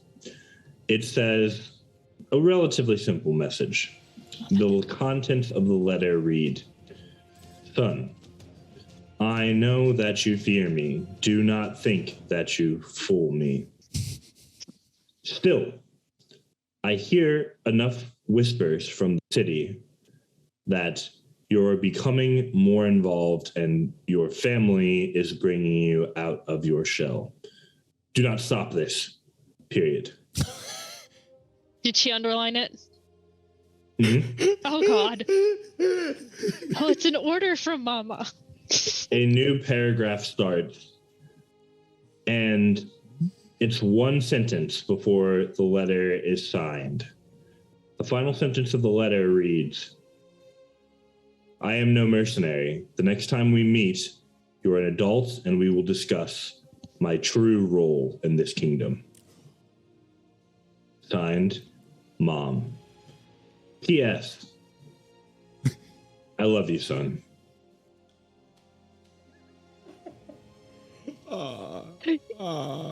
For Kira's channel's sake, I feel like he goes, what the? And the cook shuts the door.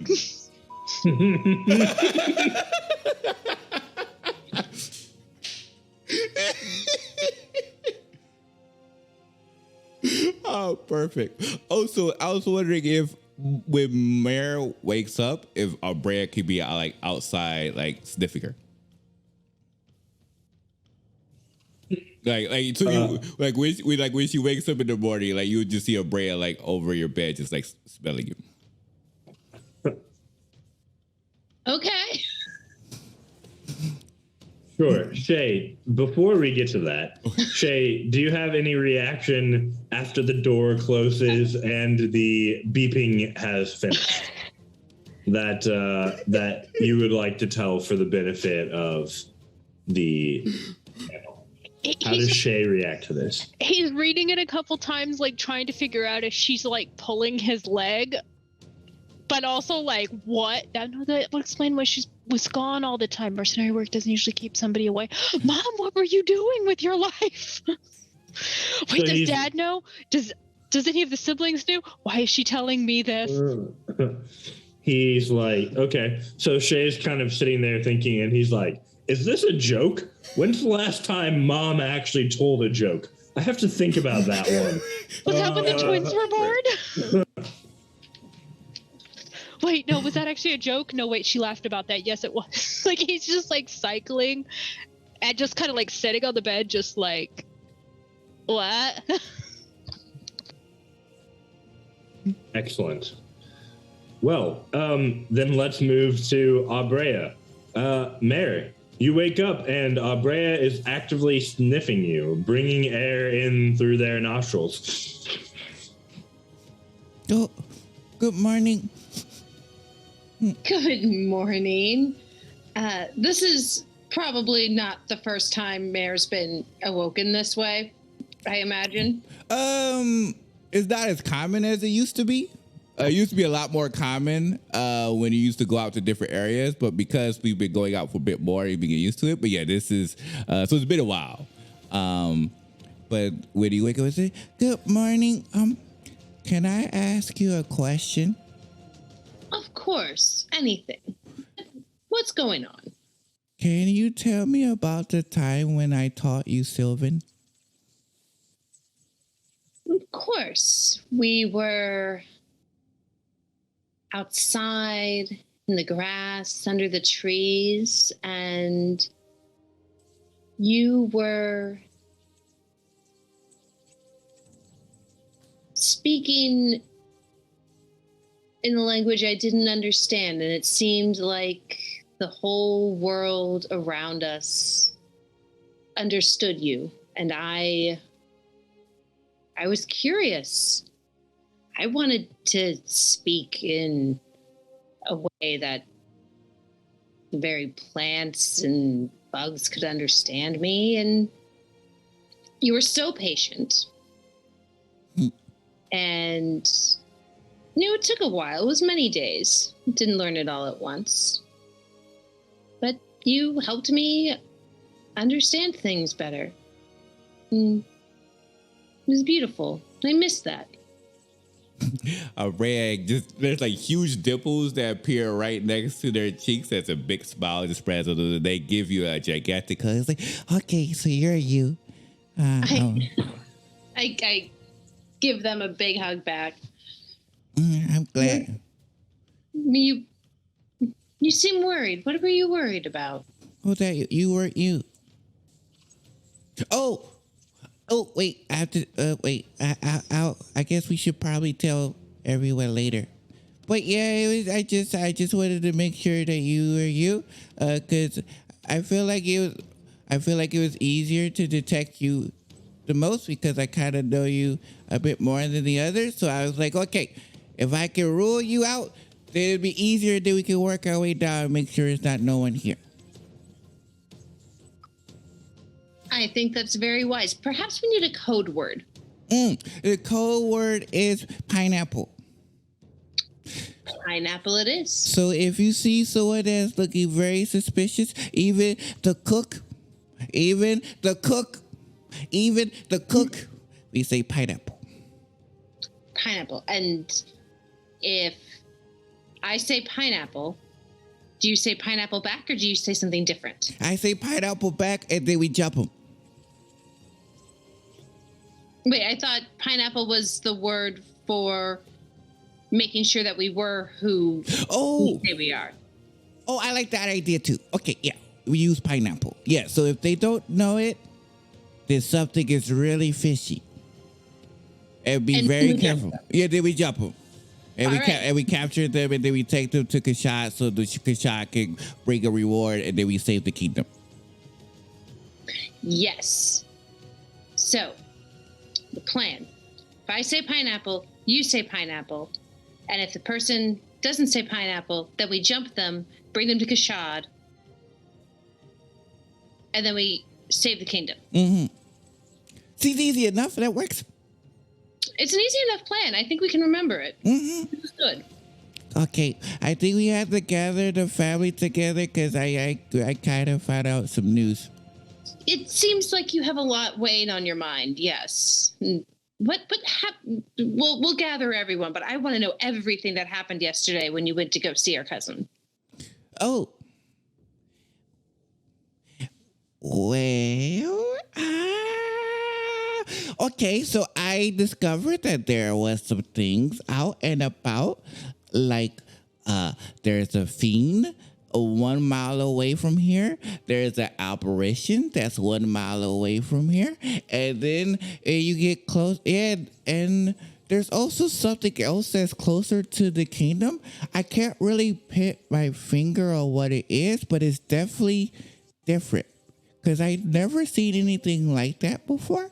So I'm not really sure what it is, but it also pinged my radar. So there's definitely things here in the kingdom that may be good or maybe not so good. I'm not sure. But here, this is the big revelation. So that's why I had to make sure you are you before I tell you this. So yeah. So I trust you because you're my big sister. So I think you are you.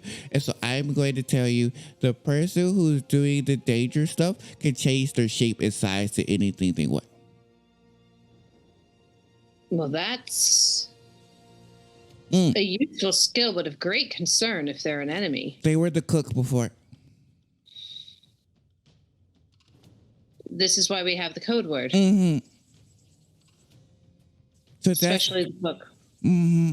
So that's why I had to ask you about the story. I had to make sure you were the person that could change shape. So now that I know that you're truly my big sister, I'm telling you this is the plan so we can keep an eye out. But this person could be anyone or anything.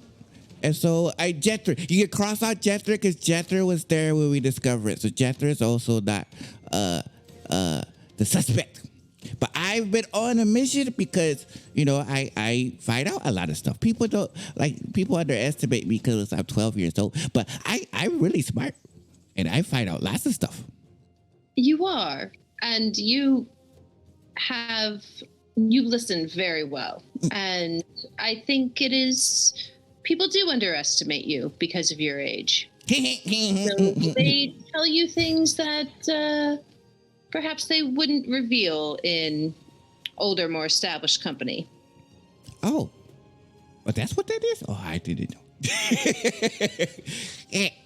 So we have to, I want to tell the family, but we have to find a way to iron it out and make sure the family is the one yet before we tell them. I don't know. So I knew you because I know we shared a story like Sylvan and other stuff, so I can rule you out really easy. Because Shadi, he's like a locked up case. He's really hard to pull out what's underneath the surface because he's like so to himself. So it's kind of hard to figure out if he's the suspect. Do you have any ideas?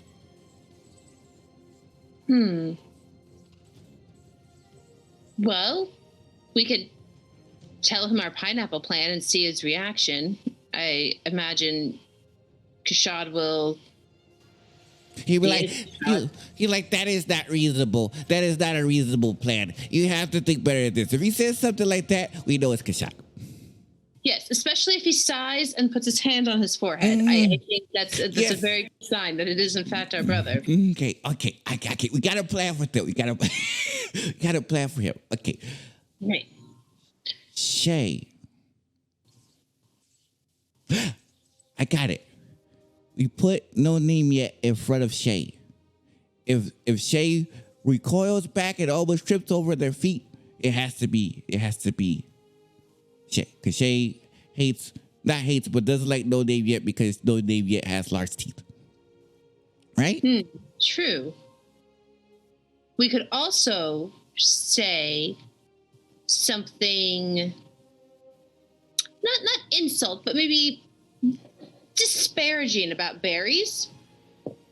Why would I want to talk bad about berries for? Well, I don't.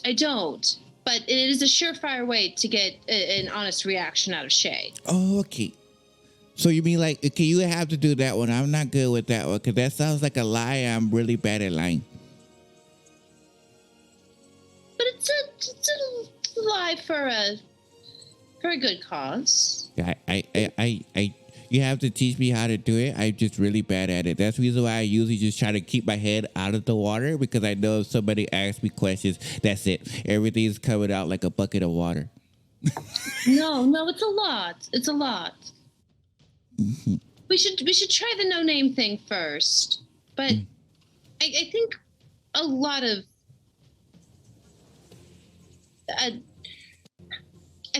of creatures may be put off by no name yet because of the teeth. it's not specific enough. Oh. If that makes sense. Mm-hmm. So we just have to make sure that he recoils when he sees something that's like an animal. That's not cute. As Could long always walk Shay past the wargs. Mm-hmm. And then if he like seems to like shudders or something. I got it. Let's ask him. Because he doesn't like to do ambitions. Like he's not really big on ambitions, right? It's true. Well, I mean, he has tasks and goals. They just tend to be more immediate, less long-term planning. Oh, we should ask Shay where he sees himself in 5 years. Yes, perfect! Yay! He holds up a high five. With that. Perfect. Okay, so we got that. Oh, the hardest one is going to be Timmons, because Timmons is like rock solid. Like, how do you break through that case? We should steal some pastries. Oh no, I don't, because then we won't be able to eat pastries if we get caught. You know, that's a high risk. That's a really high risk. Well, I do know for sure that Timmons,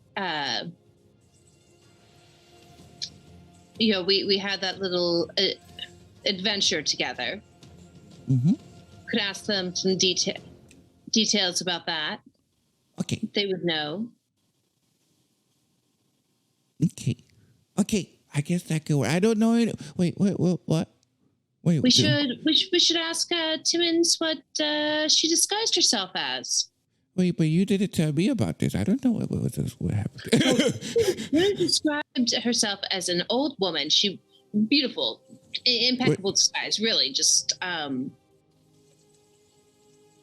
wouldn't call it textbook because her disguise was not found in any texts, but it was absolutely brilliant execution. Okay, so you ask about that, and that should verify that it's Timmons, right? I think so. Okay, break. Well, we should have a team name. What's our team name? Oh, Team Papaya. Team Papaya. Okay, Team Papaya. Let's do this. Who should we go with Kashad first? Yes, we should absolutely let Kashad know first.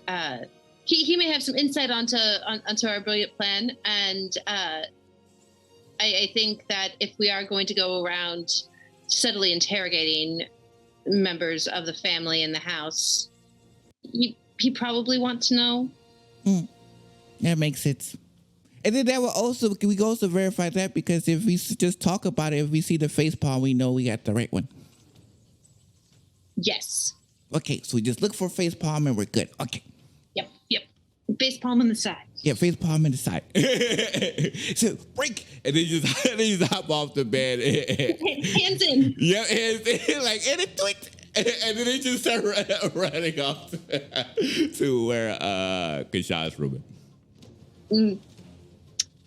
Yeah, so we run down the hallways and the corridors, and Mayor would like to knock pretty aggressively for the time of day at Kashad's door. I think you probably passed Timmons in the hallway, who is doing like various stuff, and you just kind of get distracted. Oh, good morning, young Master Brea, young Mistress Navina. Good morning.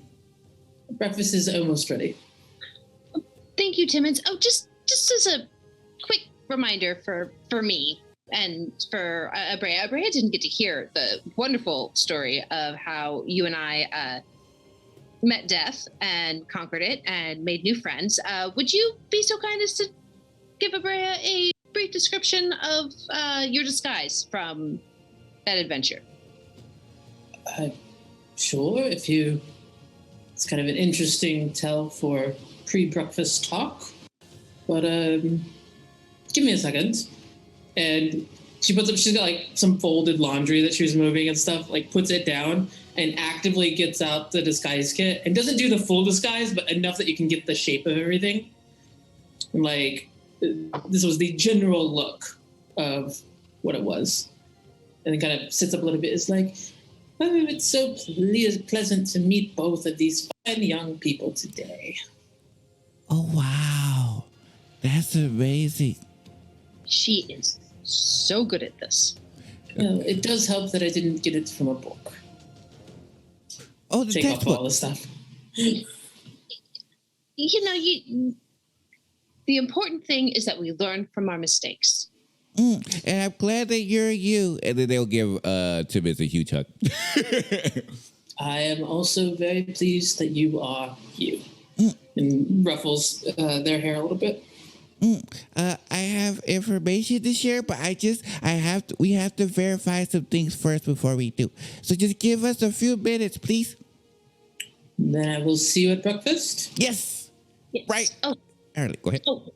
The code word, Timmons, is pineapple. Sorry? Now Pineapple. that we know that it's you, the code word is pineapple. Sorry, there's a doubt that I am myself. Well, not anymore. Not right now. In an hour? I don't know. Can I don't know, insight check them to see what's going on? Specifically looking at Mary, because I think Abrea would probably go along with any game that they might be playing. I can't tell if this is like some sort of like, oh, now we're secret agents thing, or like... You can certainly try. I mean, 17 on the insight. here's I the mean, thing. I'm Mayor's not trying to be deceptive. Mayor's kind of harder to read. So you're not entirely sure, but you do observe that as much as Abrea likes games, he seems rather committed. They seem rather committed to this, and they're not growing bored with it very quickly at all. Okay. Is this happening in the kitchen, by the way? Sorry, what? Where's this happening? In the kitchen? No, up in a hallway where the bedrooms are. Okay, so should I be concerned that you are you then? Oh, we verified ourselves already. That's why we created the code name Pineapple. So Makes sense if to me. one of us says pineapple, then you need to say pineapple back, so we know for sure that we are all each other, or ourselves, I suppose, and that way there's no confusion. My power just went out again. This is ridiculous. Oh, no. Hopefully everything will stay up. Yep, everything seems smooth so far. We'll cross our fingers. We said, I promise to tell you more once when we get everyone confirmed. I just want to make sure everyone is who they are first. And then I have so much information. I was a detective and I found out a whole bunch of good stuff. Timon seems unconcerned in an incredibly deliberate way about that. Makes sense. I feel like this is not the first time that these two have come up to Timmons shouting all sorts of random nonsense that makes no sense. Yeah. Like, oh. The bad look on her face is just like... Yeah, exactly.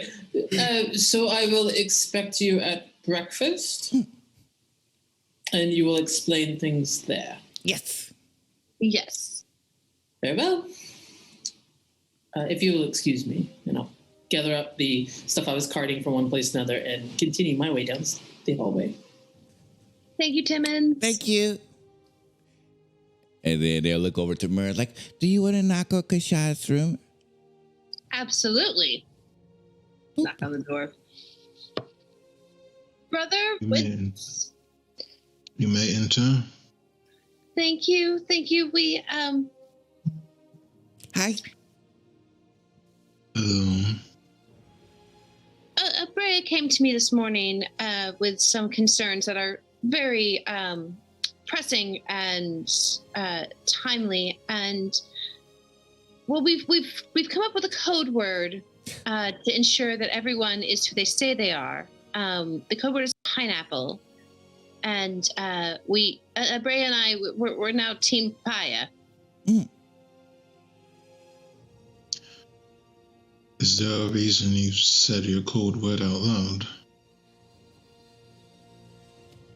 Mostly to see your reaction. Is this the first time you've said your code word out loud? No. Okay, it's him. Okay. Your code word is not very effective if you say it out loud where other people can hear it. Oh. But it's just the three of us right now. Well, four now with also with Timmons. Yes. I just told you all before that there are people watching us that you all cannot see. That's right. But it's so early in the morning. Who's awake? I don't believe that will affect things. Your idea, for what it's worth, was not a bad one. Your delivery could be worked on. But it was still a good idea. Well, that's something. And now, at least we know that you are you. And at least when we saw Timmons was Timmons. Mm-hmm. And we can adjust from there. And you know what? If we change the code word now, and the people who are listening heard the code word pineapple, and they use the code word pineapple, then we know for sure that they were the ones who are listening. This room is safe, right? I'll cast the spell, Dean, to see if there's anything listening.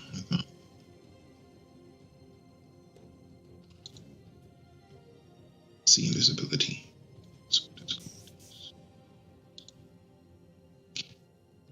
Oh, Zach, are you there? Oh, you might be muted. I guess. See. So I was looking at some notes and stuff. What were we talking about? I am casting see invisibility to see if there's anything watching me at the moment. Okay. Who all is present? That we have Kashad, Timmons, Mare, and Abrea. No Timmons. No Timmons. I didn't think. Yeah, Timmons. No Timmons. Okay. Breakfast. There is no one watching the three of you. Is no name yet present? No name yet will still be in the room. No name yet is still in your room. Mm-hmm. Okay. There are no scrying sensors present in this room. You're free to speak freely. I'll keep your voices down. Okay, well, I was going to wait until the entire family gets together before I give information. We verified that Timmons is Timmons, and I know Jethro is Jethro because he was with me yesterday. I think. Unless they somehow have something happen to Jethro, hopefully not. But long story short, I'll give more information when we go for dinner, as long as there's no scrying thing there. But essentially, the person that's doing all the danger can change their shape to whatever they want. They also change their shape to look like our cook. This is not entirely surprising, but still good work. How did you come across this information? Oh, I talked to Ian. And Ian, we was looking around. We were trying to figure out what he did. And Ian cast a spell, and then Ian started to change shapes into all of these different people. And I was just like, oh, that's our cook. Oh, they must be a shape changer. What spell would give him that information? I don't. I think you called it wish. Something called wish. Do I know what that is?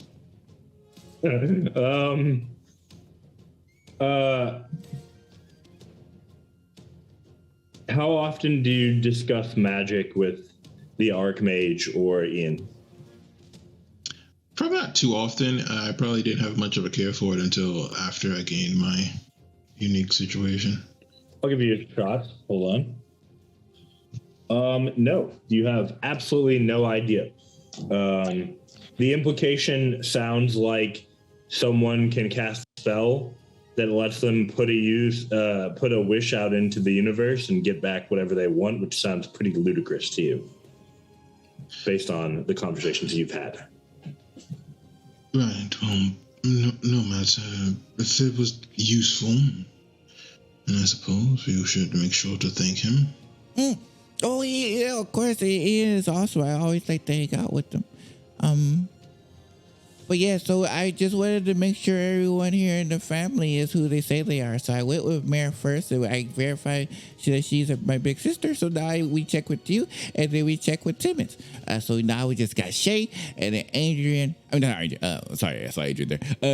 Shay, and then Jethram, and then we're good. And then I can tell everything that happened. And how do you intend to check who they are? Well, Shay does not like creatures that have sharp teeth. So I was thinking about like bringing No Name Yet next to Shay, and if they start to stumble over their own feet, and then we know for a fact that it's Shay. Other ideas when we were talking about.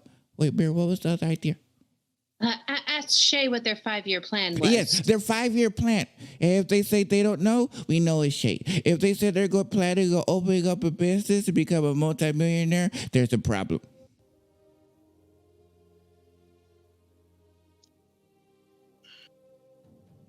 Sure, that sounds effective.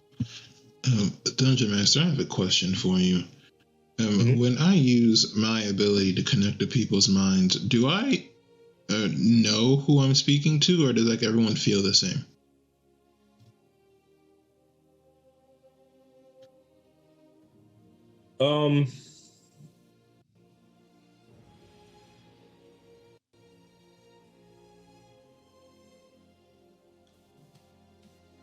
I would say that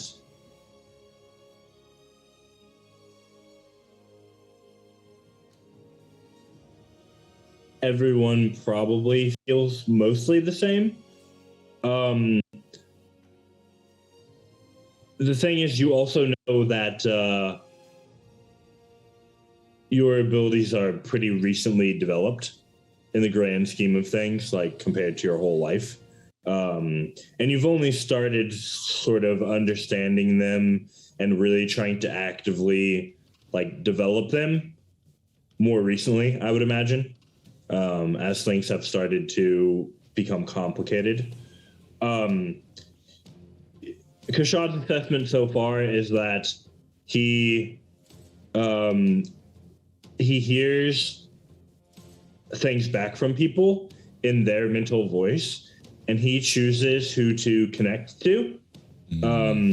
So if someone were to actually respond once you've tried to speak with them over the link, you would hear it in their mental voice unless they have some way of sort of faking that. That would probably be how Kashad would be able to tell. I imagine, though, that knowing Kashad, I'll let you decide, but I would assume that he would be reasonably suspicious that if people can look like other people, that they might have some sort of magic or trickery involved there as well. You may continue with your quest, but assume you are being watched. Thank you. I forgot about the mirror bubbles. I did as well. Our main way of initially verifying people's identity before providing the code word was reactions that we would expect, behaviors that we are familiar with. Like you, for example, we sort of knew that you would be... You would facepalm. Exasperated. So once we saw that, we were like, okay, you're our big brother. You're right. I choose to ignore the implications of that, but go on.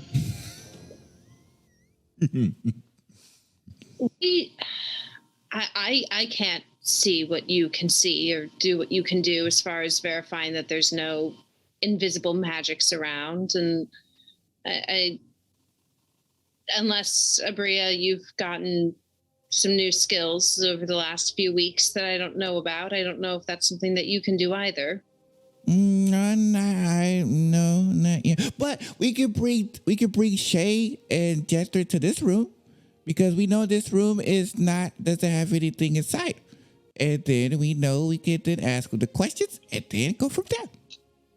You know it does not currently have anything inside of it. You do not know that it will remain that way. But this is our best bet. Other places we can't even see you right now, unless you want to follow us and join us on our mission. Would you like to join Team Papaya? Wonk. There is a loud sound against the door. Oh, no name yet. And then they come over and open up the door like, oh, they no name yet. How are you? And they'll pick him up. The little raptor tries to jump up towards your face, but is way too little to actually do that. So he gets to a third or a half of the way up the shin and just like. Okay. So Abrea picks up no name yet, and then bring him inside. Says, "Oh, of course you can't be."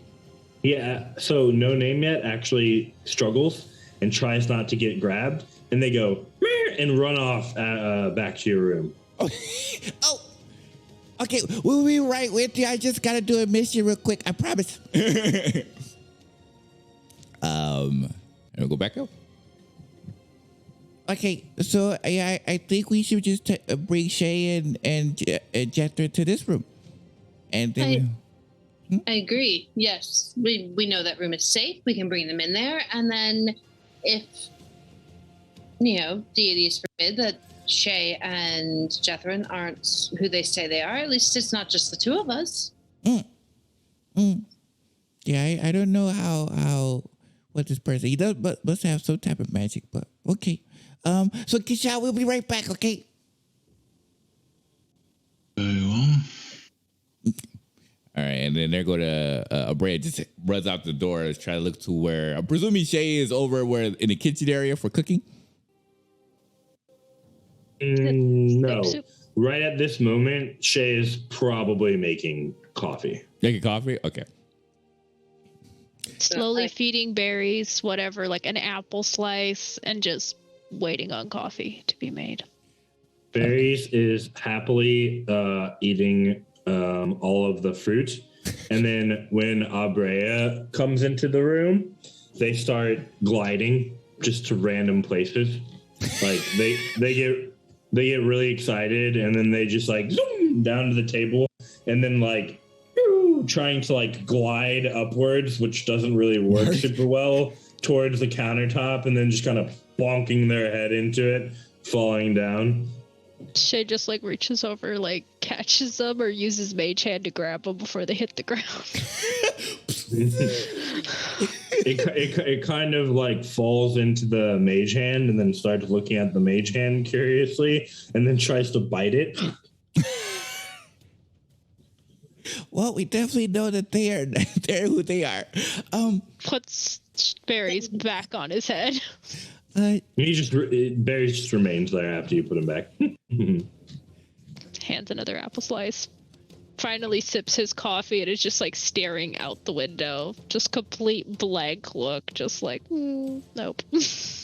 I think that blank look kind of already explains it, but we should probably ask just in case. Shay, can you come with us for a second, please?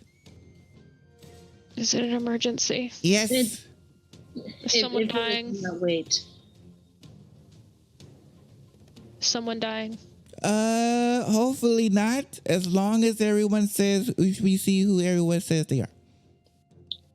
Can I bring my coffee? Mm-hmm. Okay. He just like turns and follows him.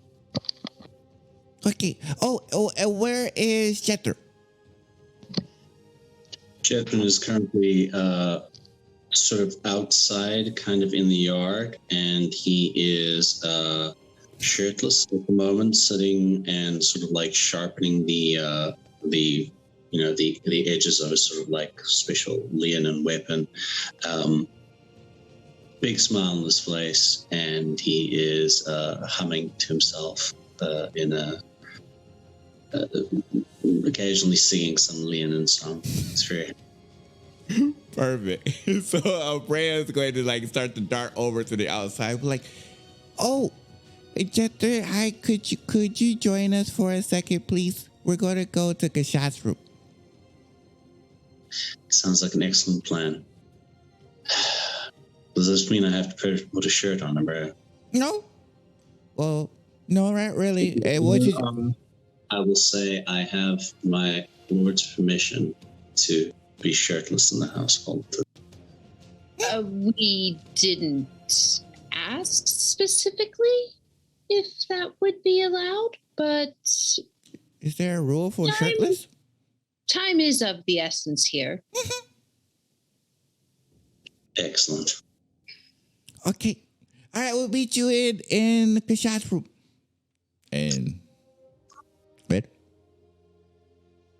You're looking very very perky this morning, Mr. Smirnova. Well, it's been quite the morning. I was woken in a way I hadn't been woken in a long time, and there's been hustle and bustle since then. A lot going on, a lot of questions and plans, and seems like there's a lot happening very quickly, which is exciting. Well, I know how you like a mystery. It probably explains why you've got so much book in your set. Fair enough. Oh, that's where I get it from. Russell's Brea's here. Okay. All right, I guess we'll meet you at Kashat's room. I'll come with you if that's all right. Okay. And then dart on full speed. You just hear the little footsteps just or they cross away into their head inside. I'm also carrying a small little daisy chain that I've put together just to give to Tim. All right. I guess when everyone's inside Kashat's room, he will look. Brea will look towards Mare and then look towards Shay. Like, okay, Shay, the first question is for you. What do you have planned for the next 5 years? What is your 5-year plan, job opportunity? He's just like still holding his cup of coffee and just like staring blankly at just a wall, huh? I mean, maybe I'll open a Gristle Sanctuary. I don't know. Did you braid your hair differently today, Shay? It looks very nice. Thank you. I didn't think berries is just because Barry's been rooting around on it all day. And it just like slowly like picks him up off the top of his head to put him on the shoulder to hand him another apple slice. I feel like Brad and Myrrh has the same look. They just kind of like look at each other like, those are ambitious. And that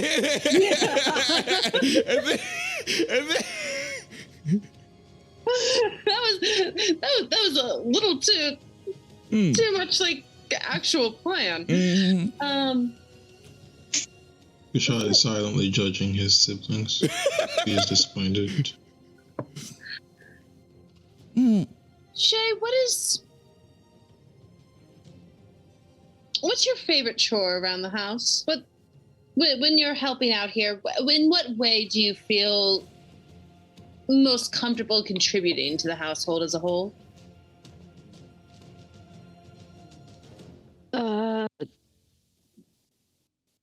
Just being helpful. I don't really have a favorite chore. Or like, nothing is enjoyable. It's not enjoyable to do dishes, but I do it because it's my job.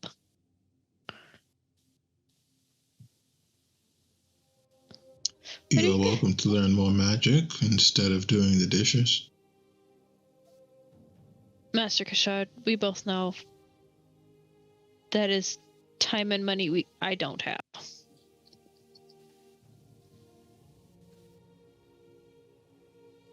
Abrea kind of looks towards Kashai. It's like, what do you think? I've decided that this shall be a test for the two of you to solve your problems without relying on me. So how will you adapt to this? What problem? Has anybody seen Miss Timmons yet this morning? We did. We saw Miss Timmons. She was in fine spirits and was working on breakfast and seemed to be perfectly Timmonsy. Are we to have a meeting to discuss some things? That's what I'm trying. Oh, if you know, okay, so you already vote. You're already good to go. So now I just, and they look towards Shay. It's like,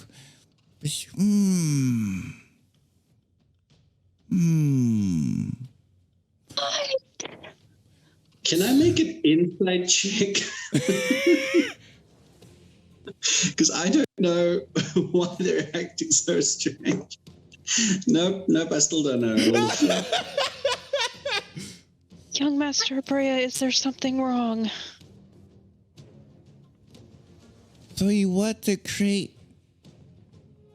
How does no name yet make you feel? Oh God, it's not in here, is it? Okay, all right, you're Shay. Okay. Something slams into the door again. Okay. Jay instantly walks around whatever and puts whatever piece of furniture he can find just in between him and the door. Okay, and you just see like a huge sigh of relief just cross over Abrea. It's just like, phew, okay, here's Shay. Okay, thank you. We have leave to go and get breakfast, or are we planning to eat here today? Either way, I should probably inform Miss Timmons. Yeah, I guess we should have Miss Timmons come join us because this is the only place that doesn't have a scrying or a sitter right now. I was trying to figure out everyone is everyone, and so far I think I've confirmed everyone. Right. Okay. Let me go and collect Miss Timmons by your leave. Oh. I will go to the dining room where Miss Timmons is likely awaiting us, and before I say anything, I shall, from behind my back, put my hand forward and I have a little daisy chain that is just about wrist length. Like, good morning, Miss Timmons. Good morning, sir. And you see like a little twitch of the eyebrow as you realize as you're standing in the dining room shirtless. The Jethrin. I was informed that it was of the utmost importance, and apparently we are gathering in Master Kashad's study. His study is in his bedroom, right? Like study bedroom? Whatever area. Yeah. Okay. She does slip on the daisy chain around her wrist and then begins to get everything ready to move breakfast to that room. So it's like, it will take me a moment, but I have many strong hands and a willing disposition. You are in an interesting mood this morning. I'm in a good mood, Miss Timmons. Well, congratulations, I suppose. And begins passing you trays filled with fairly heavy items so that she can handle like the more delicate, like tea set kind of stuff. And I guess together they will bring breakfast up. Would you mind opening the door for us, Master Brad? Oh yeah, of course. Hands are equal at the moment. And you just see Brad just slowly open the door and pulls it open. Oh wow. Oh. As the door opens, no name yet comes zooming into the room and then starts to zoomies around the desk in the study. Pew! Around and around and around. I could have sworn we had a discussion about how no name yet had a home and it was not inside of ours. Oh, it was, and then we discovered that but they have a sensor on them. Uh-oh. How I can don't know what that means. This is rough. How could I tell the information if he has a little magic bubble thing? It's still within an hour of Kashad's sea invisibility, right? Or is it 10 minutes? I forget. It's an hour. It's an hour. Oh, okay. Is there a thing? I don't know, Kashad. Are you bold enough to look? Ooh. I'm not gonna look directly at the celestial thing. That's beyond us. It doesn't matter if it's watching or not. Oh, okay. Oh, I see.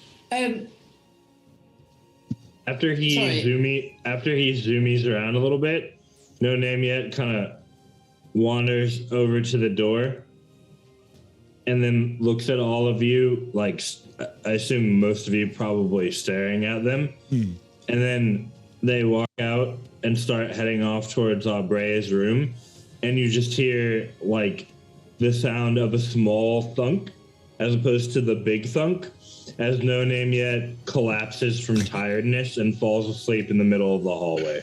Oh no! I'll be right back. And you just see how Brad just kind of head on out, and he just kind of like scooped him up. It's like, at least you could have made it to the bed. Oh, I understand. I'm the same way sometimes. Sometimes I fell asleep on Mare's rug. Sometimes it just happens. And then you just scoop up No Name Yet, and you just like place them in their little basket. Most likely that's in their room. The little chicken thing is growing on me, Jethrin says as they were. Timmons finishes setting out all of the food on whatever available surface there is and makes a specific cup of coffee for Kashad and then pours herself one. And it's just like, all right, this should be interesting. Is Abrea back in the room or not yet? Abrea, well, presumably right after I would have tucked them in, I would have headed back, but I'm not sure how much time that would have taken. Shay is legit eyeing the coffee. Please do help yourself. Jethrin will give a full description, well, aside from, his date, but a full description of the events that took place yesterday and his exact wordage to Ian. You tell Kashad that you hope the prince will injure himself? No, that the prince cast the spell, and Jethrin is not a spellcaster, and who is he to tell the prince no? I like the insight check that, Master. You can try it. Also, just for point of order, he clearly did tell Ian not to use magic and is controlling his use of it. While he's rolling that, when Abrea comes back in, Timmons sets her cup of coffee down and kneels next to him and leans in, and you just hear a very quiet, pineapple, I think. Pineapple. Okay, and then stands back up and goes back to her coffee. Rashad, what did you roll on that insight check? 15.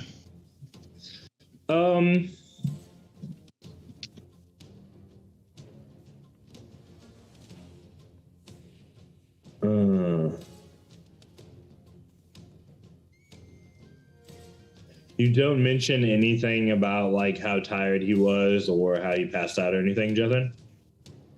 Oh no, I give a full report how he was going to summon the person right into the room, and then I said, how about you just make a picture of what they look like? And then how the spell was very fatiguing for Ian, but he was fine afterwards. And the conversation took place. You believe Jethrin's given an accurate report, and in particular, it seems that Abrea and Ian were pretty intent on casting the spell. There wasn't a lot of reaction time involved. It was like, let's do it, and Ian was like, yeah. We almost would have brought him out to the room, and then we would have captured him. But then Jethro was just like, we should just take a picture of what he looks like. That picture, but let's see what he looks like. And Stop enlisting the prince into risky situations. Oh, he's very powerful.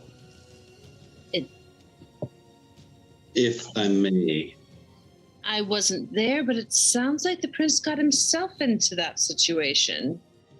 Could have been worse if it wasn't for Jethrin and Abrea offering other solutions.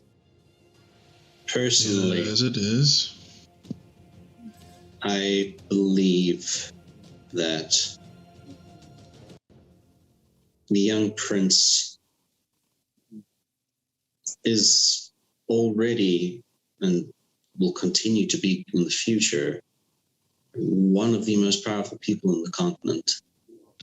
And now he has his hopefully powerful mind set upon this dilemma.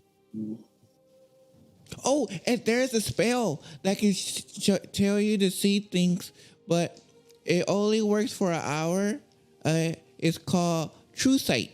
And if you have it, you can be able to see everything. It's like a completely different world. I saw it, and I this world is fake. This is not the real world. If you cast True Sight, you see what the real world is like. It's very beautiful, but you also could see invisible stuff, and if people changes stuff. So if we could get more True Sight, but they say it's also really expensive. It costs like enough for a small village.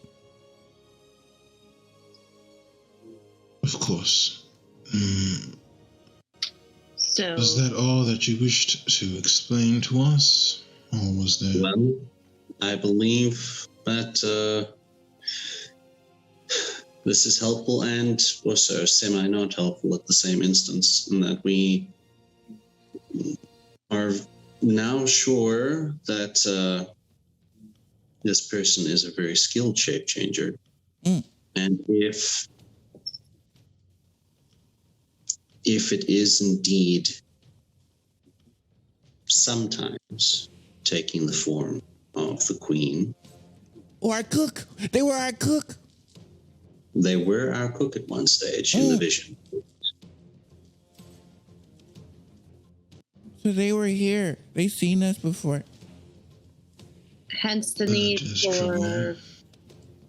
the code words and verifying everyone's identity in whatever way seemed expedient, but not suspicious.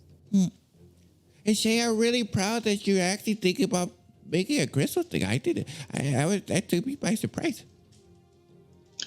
I believe during one of my outings with the paladin a few years back, they mentioned that they can sense dark intentions. Are you able to do something like that? In a sense, yes. I am able to sense the presence of things that are evil or good, and certain creatures around us that are of celestial origin, undead origin, or fiendish origin. I can sense them, whether something is holy or desecrated. Oh, yeah, I forgot to mention that there's a fiend around here, and there's also aberration around here, and then there's celestial, but the celestial is most likely no name yet. 1 mile from here. When he mentions that no name yet is celestial, Shay just looks towards wherever no name yet got put and just raises both of his eyebrows. They are 1 mile from here. I can cast it again 1 second. And they'll just go ahead and cast Primal Awareness to verify they're still in the same location.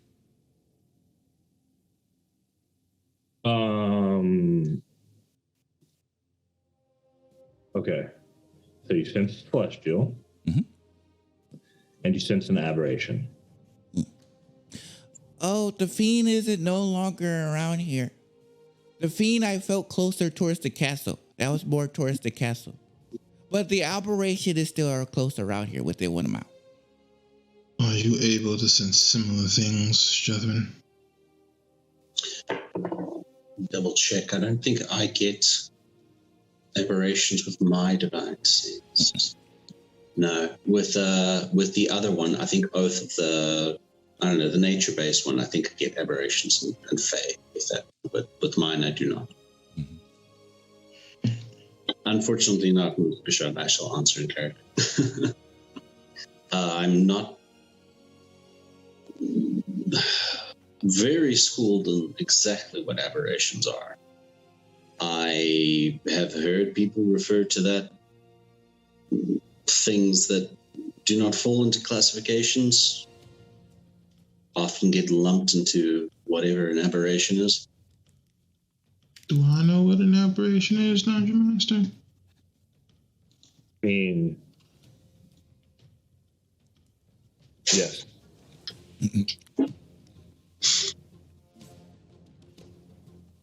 Aberrations are... Well, what do I know about aberrations before I just exposit information? I mean, I would say that you probably recognize them as being kind of a classification that is sort of a catch-all term, but I would say that Kashad is familiar enough with, like, not just beholders, but like gazers and other like beholder like entities.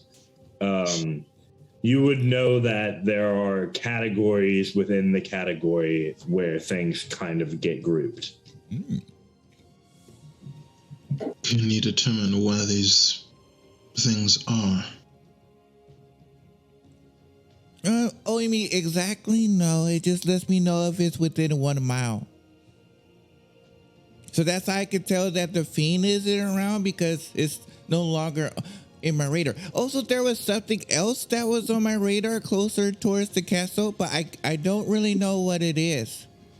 It pinged on it, but I've never met anything like it before. It felt big. Well, if it's new and it felt bad, then... And you said that was near the castle? That and the fiend is closer to the castle, too. This might not be terrible places to start looking for who may be influencing their highnesses. If I may offer a suggestion regarding that, I would like to give Prince Ian some time to come to terms with the information that I gave him. I believe that his connection with Master Brea will likely have him pass along information. He seems to have the means to sense and cast the spell that Brea mentioned. And if he is ready, he will at least be able to hopefully pass on information of who may or may not be masquerading within the palace.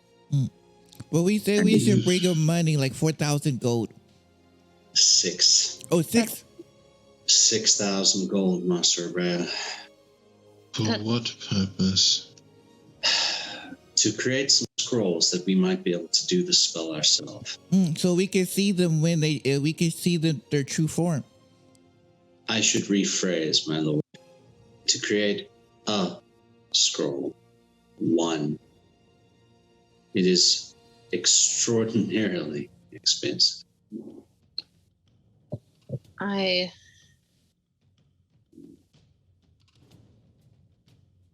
Yeah, that doesn't seem like a wise use of our resources unless we have another way to gain some money first before we attempt such a plan. There are a myriad of ways to gain more resources. They simply require time. Would also like to know where these creatures are. Do either or any of you know how to hunt them down? I can do some asking around at the temple with regards to creatures of this nature. perhaps the oh gosh, I always forget his name. I want to call him the High Cleric, but the Honored One. Perhaps the Honored One might be able to impart some more information to me.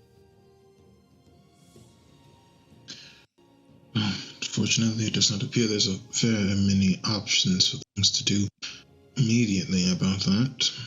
There are a number of bounties for various goods that could be found if we wanted to put our effort into it. Many things to do.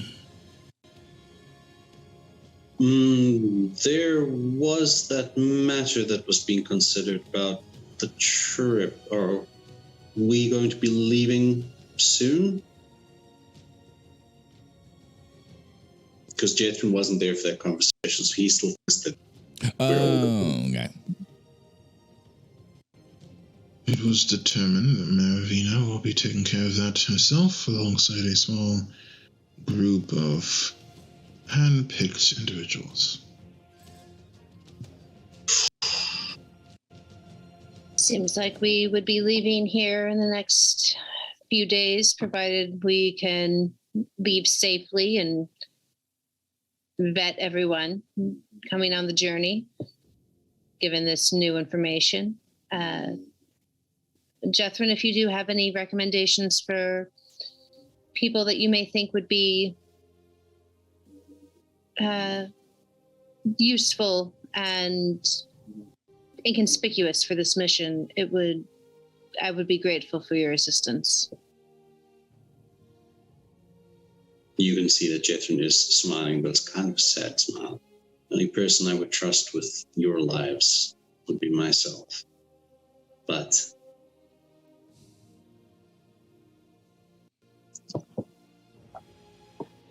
I doubt that will be...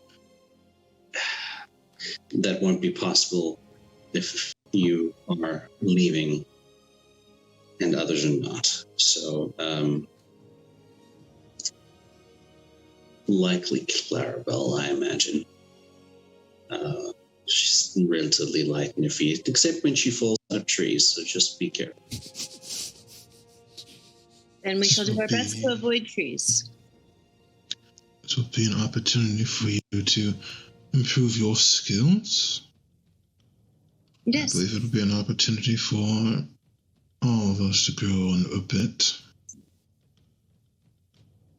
I would also, this is all, the downtime stuff that I've spoken about or whatever, but I'll bring it up now. Master Kashad, later this afternoon, if you would like to join me, I will be having a word with just all of our more military employees, shall we say, just to discuss the matter of promotion, shall we say, and leadership. I will speak with them.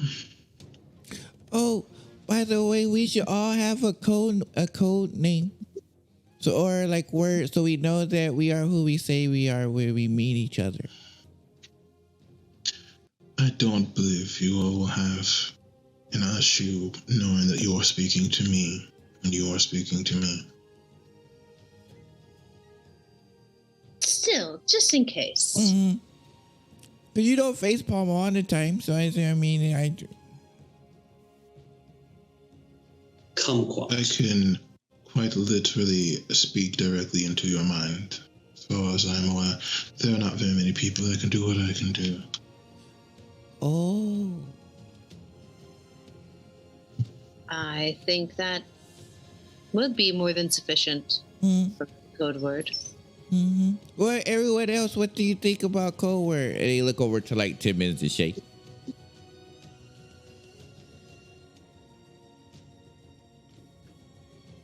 I am happy with the code word.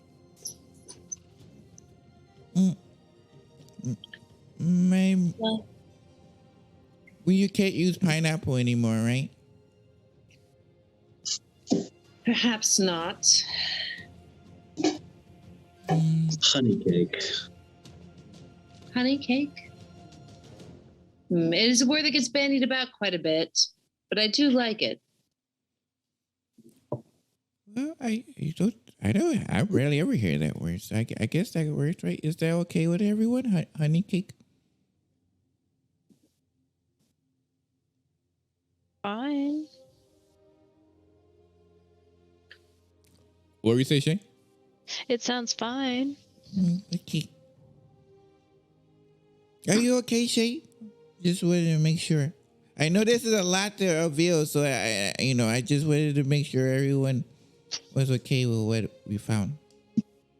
I mean, there's a celestial chicken in the house, and then there's random other things floating about. Yeah, it's all fine. It's all fine. Just a lot to process before my second cup of coffee. Yeah, they'll go over and give Shay a huge hug. It says, I'm sorry, I thought I may have to hurt you. I thought when you start talking about like a crystal sanctuary, I just thought that maybe it was suspicious. But then I can tell it's you now, so I'm glad that it's you. You were going to hurt me? Well, I thought you may have not been Shay, and then we would have to capture you and to take you to go see the queen if you were not Shay. If you were the shapeshifter. Yeah, young Master Brea, can I be honest? If I was a shapeshifter, do you think that I would have clocked that you knew that I wasn't me? Maybe. I don't know. That seems like a trick question. just maybe next time be a little bit more subtle. Oh, I'm not good with that. That's Mayor's really good with that. I attempt. Something at least that I can offer when I'm around is unless somebody has been, I imagine, replaced for a long time, their scent will not be exactly the same. The way we smell is dependent on what we've been eating, the clothes we've been wearing, where we've been keeping our clothes, the activities we've been taking part in, and everyone develops a certain unique bouquet. That was kind of... That is something that I believe I should share with you all. I do not know much about these aberrations, but I believe they can speak or at least understand the same language that I can. So be wary of anyone else. I can do that. Was that the one that sounds kind of like gurgling underwater? Is there Yes. a way to force a creature to speak in that language if it's one that they know? I mean, it seems easy to not speak in a language you know if you know another one. I mean, I don't go around speaking Sylvan or Celestial, and I don't know of a way someone could force me to. That might I could force you to speak, but what you say would be dependent on what comes out to your mouth first. And I will cast command at her and use Dune style the voice. Speak. I think it's DC. I don't know. I don't have a very high DC. 14. I rolled a 15. I don't even know what I'm adding to it. You pass. It's a wisdom save. Wisdom. Probably definitely make that then. No, that's plus 0, so 15. Yeah, 15. You still can't, but you would feel the spell. Timmons slams her cup of coffee down on the table and stands up really abruptly and turns to you, Jethrin, and says, given the circumstance, I would really appreciate if you did not cast any spells at the heirs of this house. Timmons, it's fine. He didn't mean anything by it. It was a thought experiment. It wasn't If he had intended. I do take your meaning, Miss Simmons. You're quite right. If he had been someone else, that could have been very harmful. And then she sees the mess she made with the coffee and is like a long sigh, and she begins to clean stuff up. I think O'Brien kind of helps over and kind of like helps clean after you see the mess. Like, I'll help you. I'll cast prestidigitation to clean it. Yeah, Mare also feels bad, and whatever Abrea and the prestidigitation didn't clean up, also kind of straighten up, or at least like pick up other coffee cups or anything that are done being used. So There is. go ahead, shut. There is one other thing.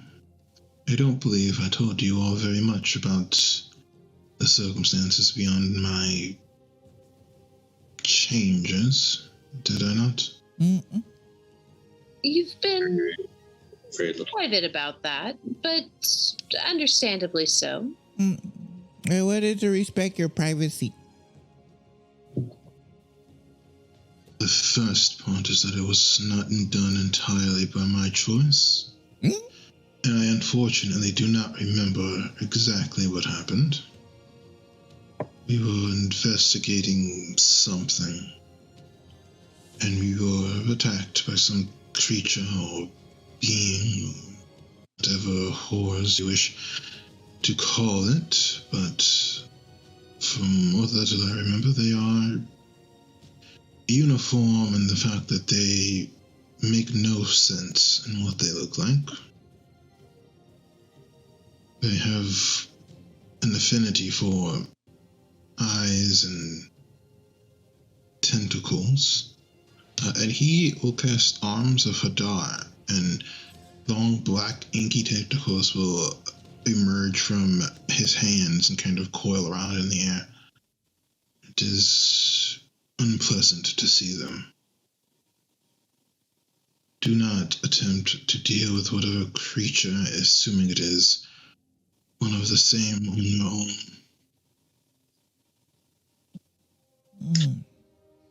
I am not known to say this very often, but that kind of made me feel like I need to take a shower. It's good that it is not a part of you.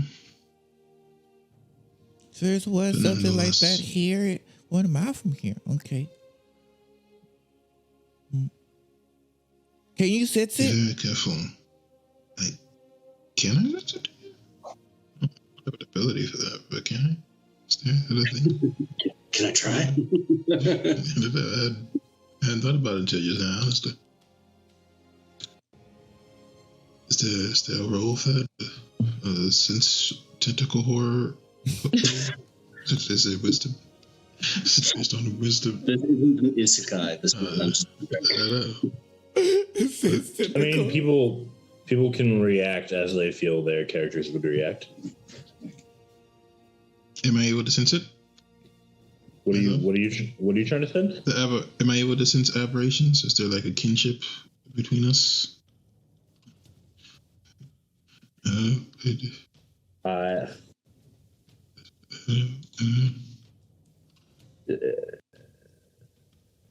This is a very strange question. I mean, probably were you all speaking in your shared language, there would be some sense of kinship that you would feel. But I don't know that it's like kindred spirits where like recognizes like intrinsically, unfortunately. Okay. Is this the first time Mare has seen Gashad's like tentacles come out? Like, have you like feel that? Probably. before? He has never. I don't believe I've ever cast. Yeah, I would say he wouldn't have used Arms of Hadar before this. I think Mare would probably have a moment of, oh man, like this thing that happened to my brother is way more intense and involved than I really kind of knew or understood. And Mare's just gonna sort of place a hand on his shoulder in sort of a comforting way, like, hey, you're I just want you to know that you're still my brother, despite all of this. No matter what. When you touch him, he visibly flinches for a moment before regaining control of himself. Of course, what is done is done. And if my hunch is correct, I believe whatever I have become will be of greater use to the house in the future. So it is ultimately a boon. But I meant what I said, none of you are to attempt to deal with any such creatures on your own. Your survival is more important. Is it understood? So that's the operation, okay? So we avoid the operation. What about the fiend? I don't know much about the infernals. Just don't deal with them on your own if you can avoid it. Okay, so no fiends. If they're small, they're usually pains in the backside, like the imps. Although an imp can have a certain degree of power too. But in general, back in Paladin school, generally avoid them. Okay.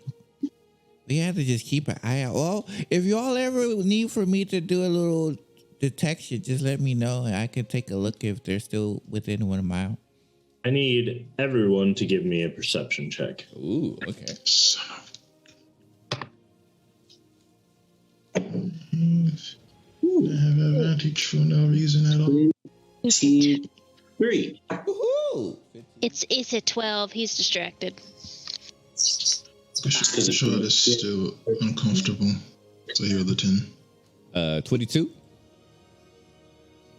Shot is visibly uncomfortable. That's why his is low. Did anyone else have above 18? Timmons and Aubrey, I think, right?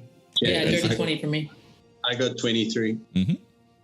So, Jethrin, you sense it split hair before everyone else, and then Timmons and Aubrey, you also sense it. The things in the room all start to move subtly. Everything. And then it increases in intensity until it hits the point where you all realize that this is an earthquake. The things in the room are shaking. The cups of coffee are shaking. They're rattling on the saucers that Timmons always brings things on. You are currently in an earthquake. You look outside and you see the reactions of the people on the street, and they also are reacting as they are trying to stay on their feet. You watch as a few people fall over as you're looking out the window. There's an active earthquake happening, and about 20, 30 seconds later, it passes. Does this stuff happen in our country? That is where we're going to end tonight's episode. Ooh. What happened now? Okay. So, what an episode. So, It's fine. Ian just cast Earthquake, it's me. So, of course, thank you, Zach, for being such a wonderful DM. Thank you to this wonderful cast for being incredible role players. And, of course, thank you to our lovely viewers, because without you, we wouldn't be here. So we're going to go ahead and sign off, and we'll see you next week for episode 4 of Reclamation. But until then, farewell for now.